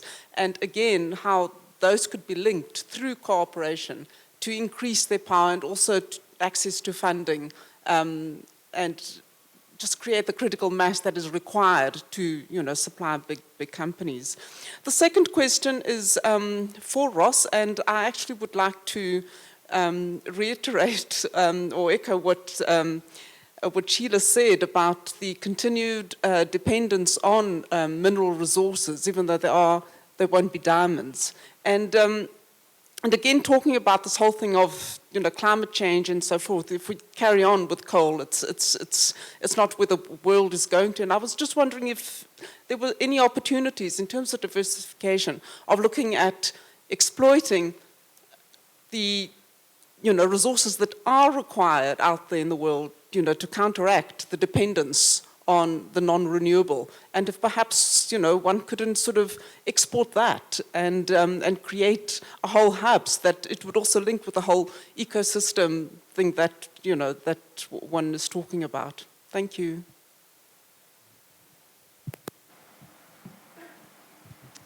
Hi, my name is Ineke van der Weijden from Tokafala, and I have a comment for Dr. Bakwena.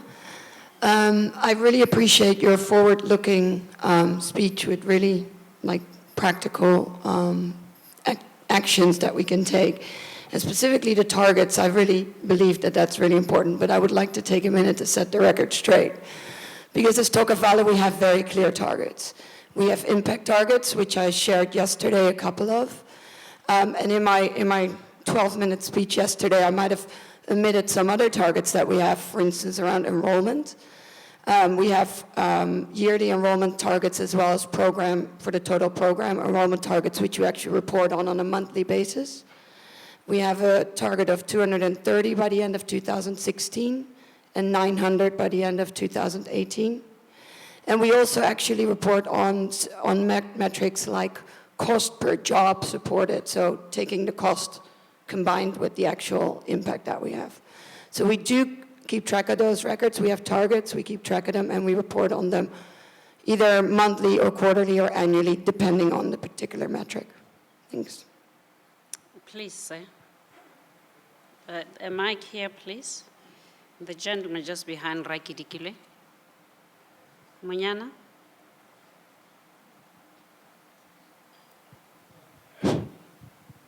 Mine is more of a comment than a question. We're talking about connecting resources to society. We're talking about economic diversification. And I'm saying that our minerals, I would say, have done quite a lot, but they have the potential to do much, much, much more. Diamond beneficiation, let's say diamonds themselves are a good direct contributor to the economy and to diversification of the economy, both as a direct contributor, I said, and as a catalyst. The whole intention was that diamonds should actually help to trigger other sectors of the economy to diversify the economy. This is an industry that we were told was going to generate about $6 billion per annum, which was previously generated in London. Now the question will be, how much of it has been generated in Botswana? How much has come in, how much has gone out? And if nothing much has been generated, as I don't see much of it having generated here, the question is why? And I would say, basically, that not much has been done. DTC relocation to Botswana was a windfall. Government decision to beneficiate diamonds was a windfall. But it doesn't look like we have taken advantage of the windfall to diversify the economy. Now, if I look at connecting resources to people, and I look at participation of citizens in the economy, particularly in the diamond industry, it's very, very illegal. There's virtually nothing. Skills are not there. Knowledge is very limited.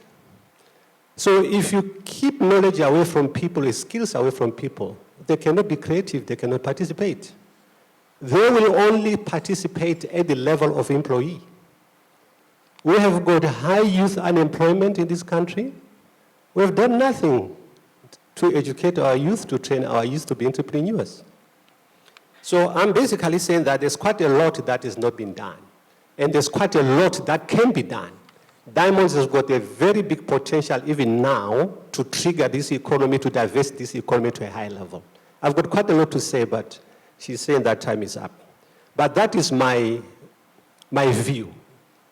And if you were to ask me, I would enumerate all of them to tell you exactly how it can be done. I know what should be done. I could do it.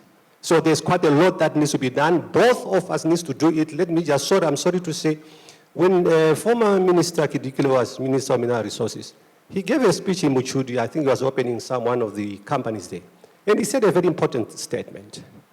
He said the beneficiation initiative has brought a vista of opportunities for Botswana. And then it calls for synergies between government, private sector, and parastatals. This is not happening. Much of it has not happened. Conferences of this nature are very rare. So synergies are not there. So there's quite a lot that is not be done, that needs to be done. That is my comment because of time. Thank you.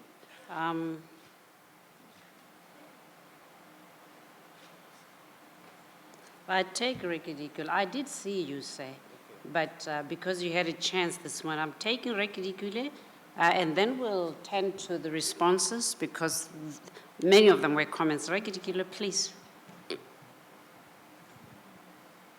Thank you, Chairperson.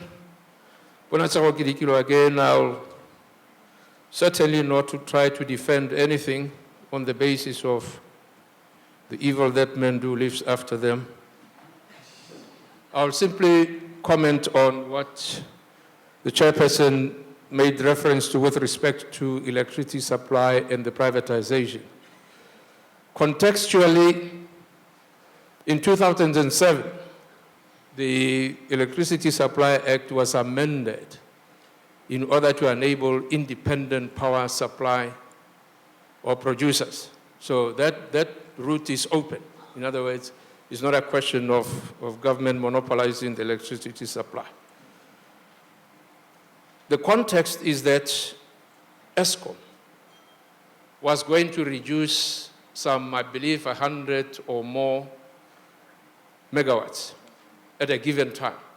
My former permanent secretary is here, can tell the details about when that was going to end. And therefore, there was great pressure in order to develop Morupule B, because otherwise we are going to lose that kind of margin, possibly, certainly more than 100 megawatts, as I said. And therefore, there was that pressure. And other activities that were undertaken in order to attempt to avoid the difficulties. So really, that is the context in which we must understand the situation that we ultimately found ourselves. And then, of course, for Morupule, the 300 megawatts, I think the minister did explain yesterday that there is currently an expression of interest for the 300 megawatts around Morupule itself, the brownfield as opposed to greenfield around Mamabula, again, an independent power supply possibility. So I just thought I should explain that particular aspect. Thank you very much. Thank you. Ross, any comments? Yeah, I mean, I think specifically in response to Maria's question, I think it's very important, you know, and what Sheila said is true. You know, we have COP coming up, or beginning even, and so this question of diversification can't simply be a diversification from diamonds into other exhaustible and finite resources. But you can't ignore the fact that these resources are abundant and in the ground. So you have to think about how best to harness them given the constraints and potential negative externalities and so on. And this is why we think that adding value to them locally would probably be a better bet than exporting them en masse, in raw form. One also hopes that the revenue generated through that and through diamonds, while diamond revenues are still available, would actually cohere with real diversification away from finite resource dependence. And so here your options, frankly, are, I think, quite limited. But talking about energy mix and climate change mitigation, solar power, I mean, I know you guys live here. It's a sunny place.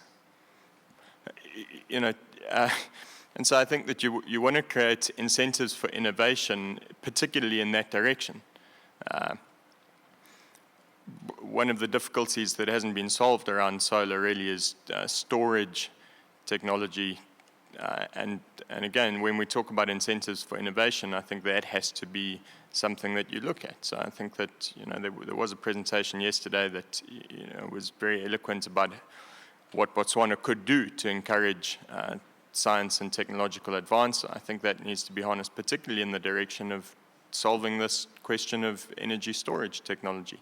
If you can store solar power, then you can transmit and export it without transmission efficiency losses. And you can then use solar as baseload. And the current massive argument against solar is that it's just not sufficiently economical to supply baseload power. But if Botswana could play a role in getting us there, that would be amazing. And then you don't have to dig holes in the ground.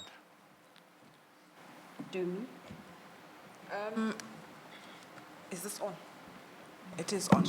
Okay. Response to Maria's question on whether we don't have programs for entrepreneurial development. We do have. We have your CEDAs, your layers. But in Botswana, what I must highlight is most of these programs don't have a portion that's specific to women economic empowerment. There's only one program from the Women Gender Affairs Department, which is up to about $25,000 for, it's been for a cluster of about 5 women organizations. Now they've changed it.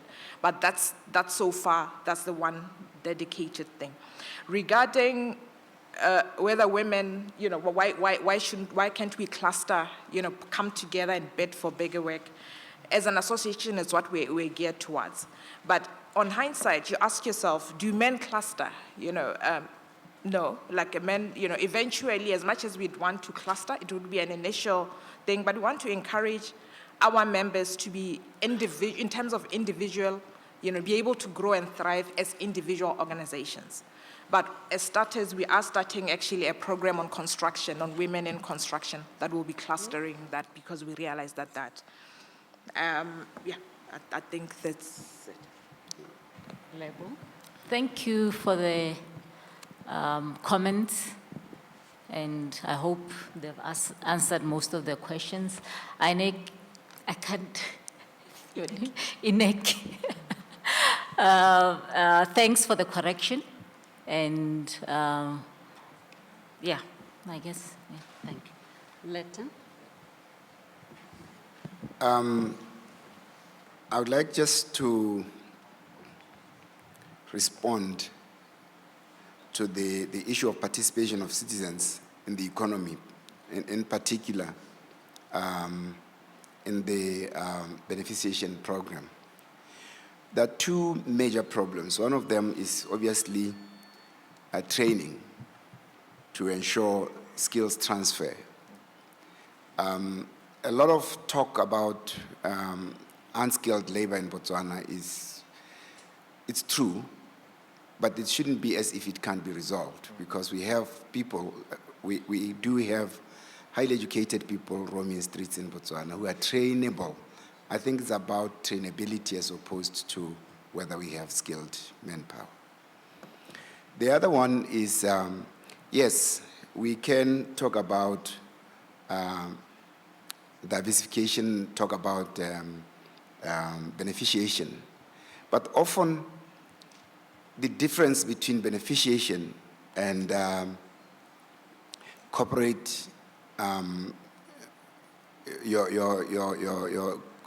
corporate, what do you call Social responsibility. Corporate social responsibility are almost identical.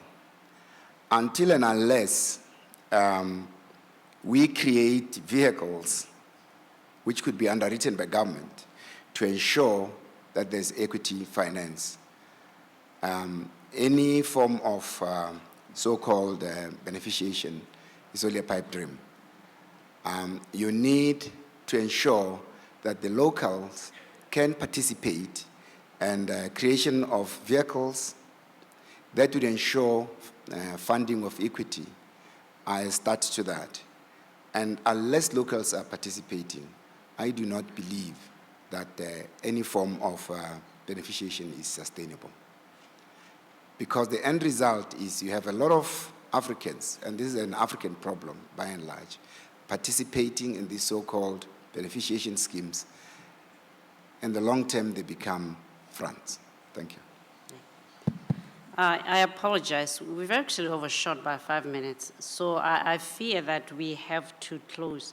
I realize that your question wasn't answered, say, because it is an important question. I'm going to take poetic license and take a shot at it. I mean, a couple of things. It is true that there's always room to improve, notwithstanding the achievements of Botswana, the Botswana government, and DBS. I don't agree with you at all that these entities, or the Botswana government for that matter, has not trained people in skills. I mean, I think the records speak for themselves. And Balitsi shared a lot of them with us yesterday.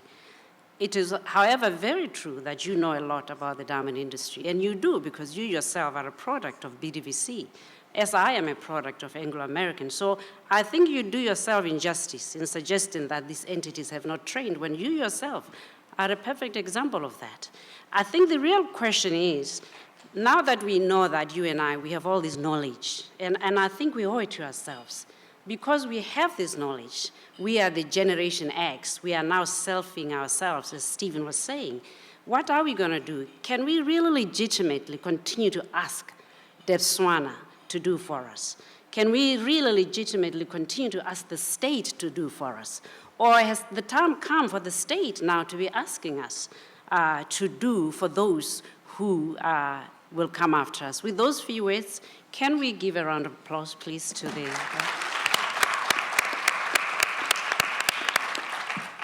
Thank you.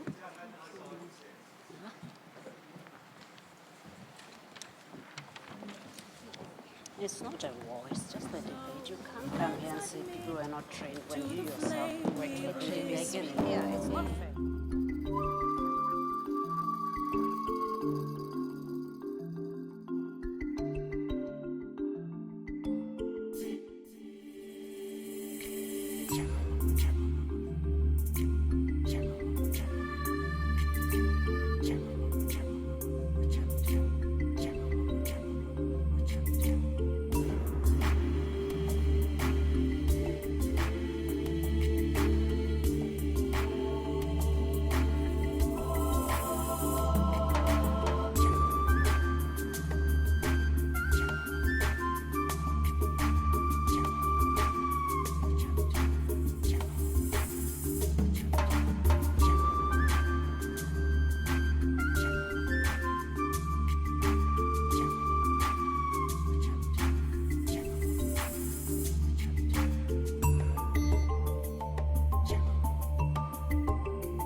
Very grateful.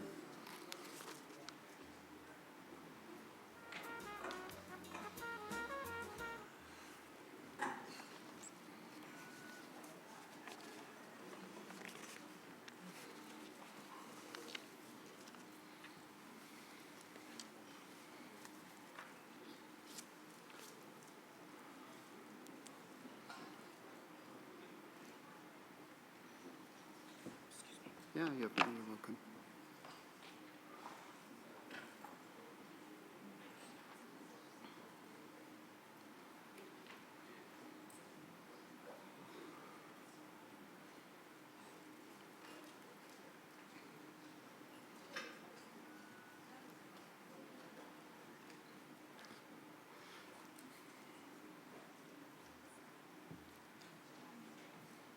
Okay, welcome back, and this is the concluding session. So there aren't long speeches now, there's not debate. There is some final thoughts about what are the lessons learnt and the policy responses from the conference that we've been going through the last couple of days about connecting resources and society in Botswana. I've been really impressed, I have to say. The level of debate, discussion, that many of you are still in seats here and haven't walked off, but are fully engaged in this discussion, is already a testament to why this conference was valuable and why it was important that it was held at this time. So I have about 5 points which I've taken away from this conference. The first is about continuity and change. I decided to go back and look at the archives of my own institute, Chatham House, the Royal Institute of International Affairs. And former President Festus Mukai spoke at my institute in 2001 and gave a speech there that I do recommend. Diamonds for Development was the title of the speech. The problems, the challenges, and the opportunities of Botswana haven't changed dramatically from March 2001 to now. The President talked about his worry about a mono-economy, over-dependent on diamond rents and royalties and revenues. And in his speech, he said, there are major challenges which include poverty, unemployment, diversification of the economy, and shortage of skilled manpower. We've talked about that time and time again over the last couple of days.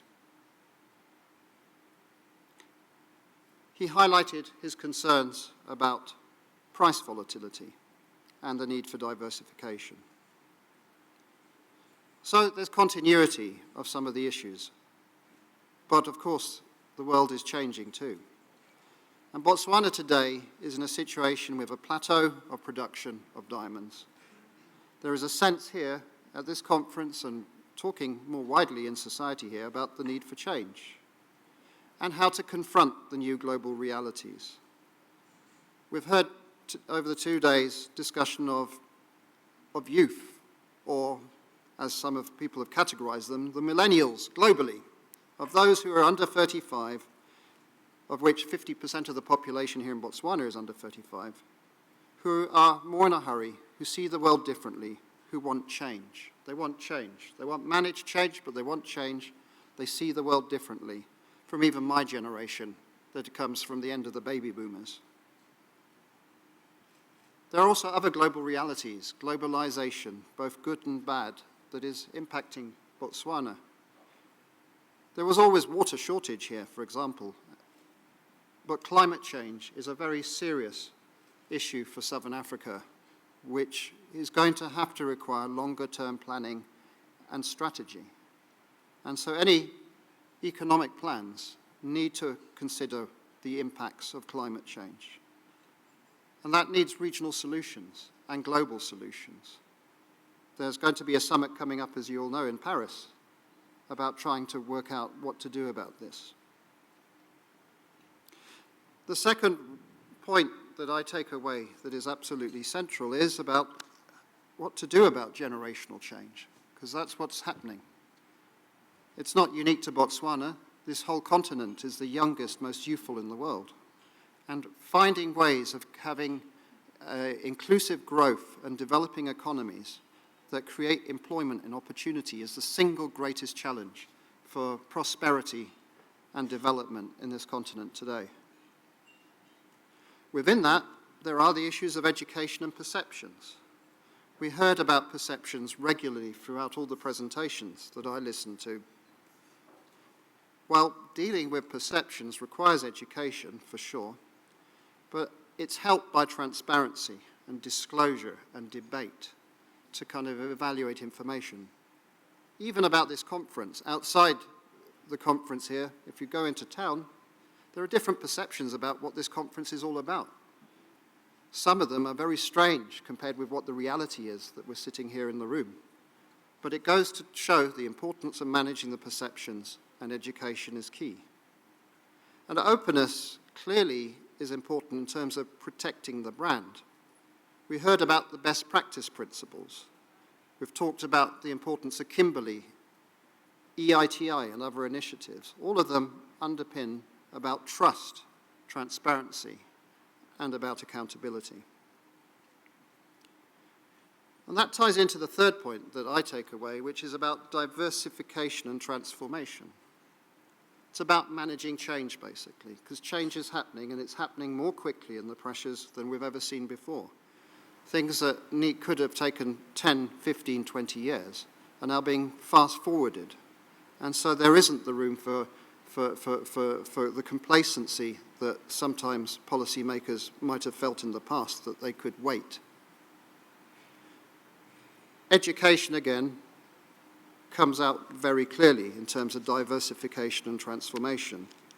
The skills that are needed for a Botswana in a globalized world, the new skills, the new infrastructure, better maths, better accountancy, better vocational training, less academic, esoteric courses at universities. This is not unique to Botswana. My own country is going through this, the United Kingdom. You see this across the world, that higher education is not equipped necessarily for the needs of the 21st century. Now, within that, it's clear that diamonds are a special commodity. We heard about how they're marketed, how they need to be protected. And going back to President Festus Mokai's speech in March 2001 in my institute, that was the Diamonds for Development speech was all about protecting diamonds at the time when conflict diamonds had become high on the agenda. And so the diamond brand is vulnerable. Conflict diamonds threatened it, synthetics threatened it, and so it needs to be protected. And I think Botswana here has done clearly a good job in its partnership in protecting the brand over past decades. I think how the diamond revenues have been used at the macroeconomic level has been impressive, and there's world learning that can come from Botswana. Clearly, in terms of inflation, macro stability, economic stability, Botswana has managed that really well.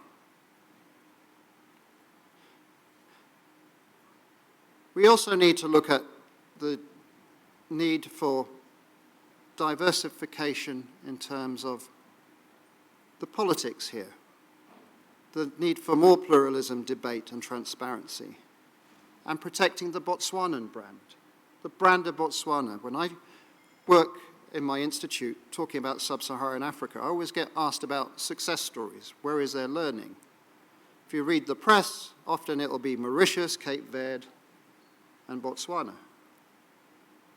Well, the idea of Botswana being a stable, pluralistic society with a robust democratic tradition, with strong institutions and predictability is important.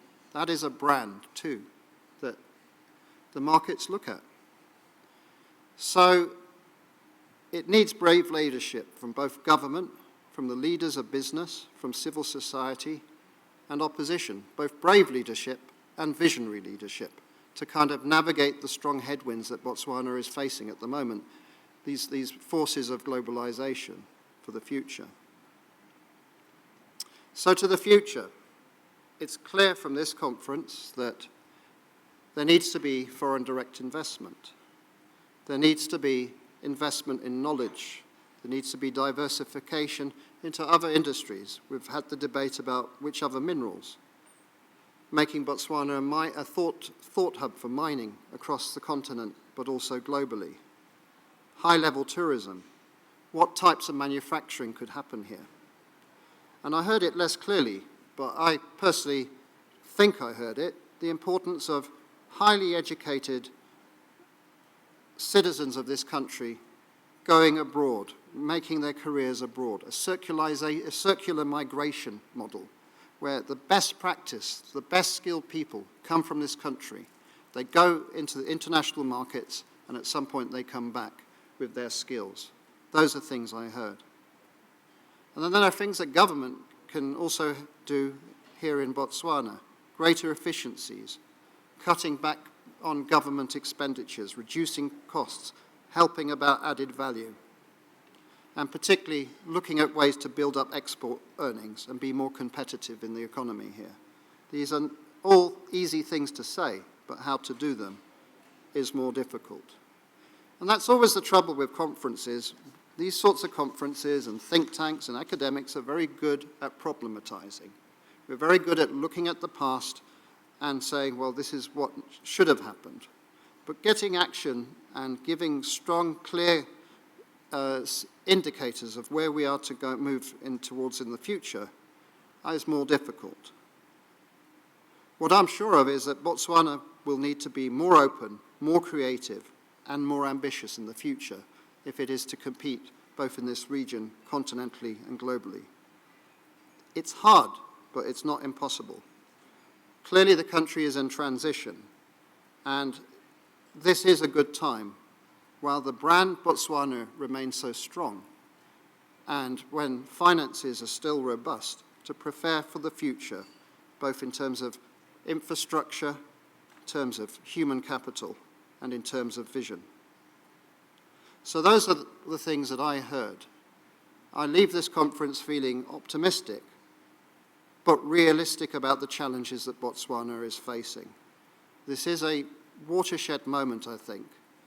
We are in a cycle here of commodity downturn and prices that may be for a while. It's not like the blip of 2008, 2009. And it's not unique to Botswana. Other countries that are focused on mono-economies based on one or two natural resource endowments are facing the same dilemmas at the moment.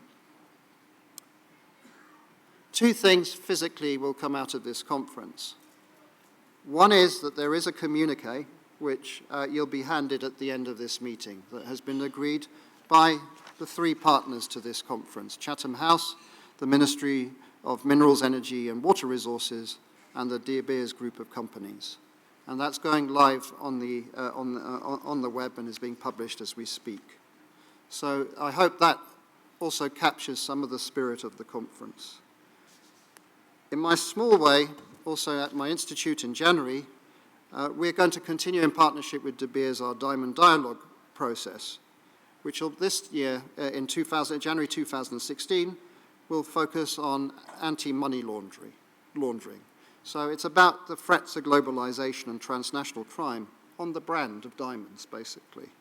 So we're going to have experts from the diamond industry, civil society, financial services, fine art, yachting, and we decided even about fine wines that are used for money laundering. We won't be tasting the wines, I can assure you. We'll be discussing them. To look at how AML and the new legislations could potentially threaten the supply chain processes and the diamond industry, and what is the kind of learning from other high-value industries to protect diamonds. So I want to thank you, everybody, from speakers to government, to civil society, opposition and others who have been here in the room over the last day and a half for the very constructive, open discussions that have taken place. This is a useful conference. I have to say, I don't sometimes say that. I feel I've just been sitting in a talk shop. That's clearly not been the case here. And the robustness of the debate, discussion and openness to look at the issues that are facing Botswana today have been impressive. So finally, I want to invite Philippe Mellier, who you heard last night at dinner, the Chief Executive of De Beers Group, to make the closing remarks and close this conference for us. So Philippe, if you'd like to come up here and thank everybody and have your final remarks. Thank you very much. Thank you. Ladies and gentlemen, it has certainly been an insightful couple of days examining the lessons from Botswana's development journey, and we talked about that a little bit last night. We have shared some valuable discussions about the foundations of success in Botswana, and there are some clear ideas emerging about what has facilitated this economic growth success story. We have looked at the importance of shared objectives and collaboration, yet recognized the necessity of each partner focusing on its own role. Politicians and businesses always have different agenda from time to time. We have talked about the requirement for the corporate partner to make long-term investment to support development, but also noted the importance of the government partner providing security of tenure. And we have thought about the crucial role that revenues from primary mining activities plays, while also examining the substantial impact that vertical linkages in the value chain can have. We have looked at the challenges and opportunities in the partnership's history from a number of angles and through a variety of lenses, and we have extracted some valuable insights into what has driven economic and social progress in Botswana over the last 50 years. But of course, looking at the past is only worthwhile if it makes a positive difference to the future. We must remind ourselves that we have much further to go and that we still have a great deal of work to do in the years ahead. The conference has given us the opportunity to explore how at De Beers can continue to support our government partners in shaping a sustainable, diversified economy in the coming decades, and how to nurture a positive post-diamond landscape, and it's going to take time. Undoubtedly, there will be a wide array of challenges in moving away from an economic dependency that had lasted for so long and been so successful in driving development, but the government is once again showing its wisdom by establishing the right structures and encouraging the right conversations. As a corporate partner, we at De Beers will focus on how we can increasingly support the growth of smaller enterprises through programs such as Tokafala, and in Tokafala we are working also with Desbona and Anglo-American. We will look at how we can continue to drive economic benefit to all levels of society through the provision of employment and training opportunities. We will continue to seek greater efficiency and sustainability in beneficiation, and it's not always easy. And we will investigate the most effective ways for downstream activity to generate value for Botswana so that there is more capital to invest in the growth sector of the future.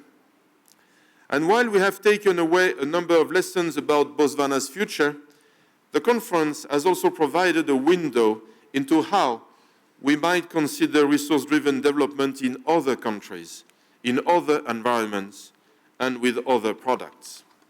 We have learned that while the Botswana-De Beers partnership may have some unique foundations, it also has a number of elements that we can look to apply elsewhere. It is my hope that this insight may help to show other resource-rich countries how they can move along a development path that reduces long-term economic risk and shapes a society to be alive with opportunity. And I also hope that what we have discovered here will spark more discussion and lively debate in the weeks ahead, and that the layers of additional insight can be applied to enrich the framework we have developed from Botswana's experience. But I believe we have extracted some material that really will enable us to progress the resource development debate, and I hope that this represents just the end of the beginning of this conversation, rather than the beginning of the end. So I would like to express my heartfelt thanks to all of those who have enabled us to have this important conversation during the last 2 days. First, my sincere thanks to all the honorable ministers and other representatives of government for dedicating so much of their valuable time to participate in these discussions, and to the country of Botswana for welcoming us so warmly. I would also like to thank Dr. Alex Vines at Chatham House for such a well-thought-out agenda, prompting honest and open dialogue among such an eminent array of speakers and delegates. And my thanks to all of you who have participated in debates and discussion or have traveled from around the globe to help share the lessons of Botswana's success with those who may benefit from it in the years ahead. Ladies and gentlemen, there can be no doubt that this great country, Botswana, stands out in Africa and the world for its unique record of success in transforming its natural resource base into sustainable, broad-based development. For those of you who are lucky enough to call Botswana home, you will know that it is perhaps one of Africa's best-kept secrets as a tourist destination of choice. And for those of you who live elsewhere, I wish you a safe journey home, and I hope that you will have choose to return one day soon to see even more of the wonders that this fantastic country has to offer. And I know it very well. And with the tourism sector in Botswana set to continue its growth, and we're also helping as De Beers, you will be playing your part in the next stage of the country's development story. So thank you very much again for your time and your wisdom. We hope you enjoyed a visit to some of the enterprises around Botswana this afternoon, and we very hope to see you, all of you, very soon again. Thank you very much.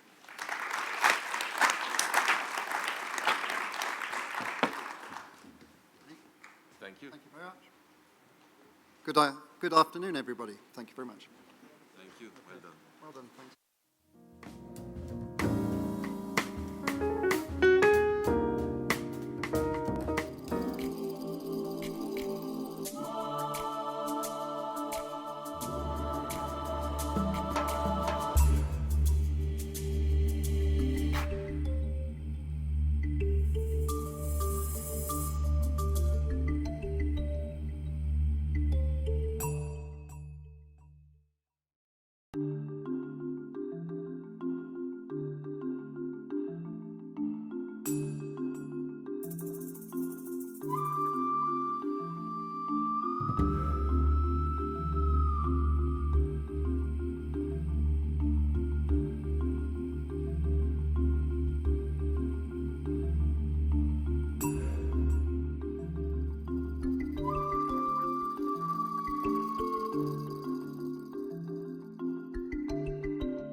Ciao.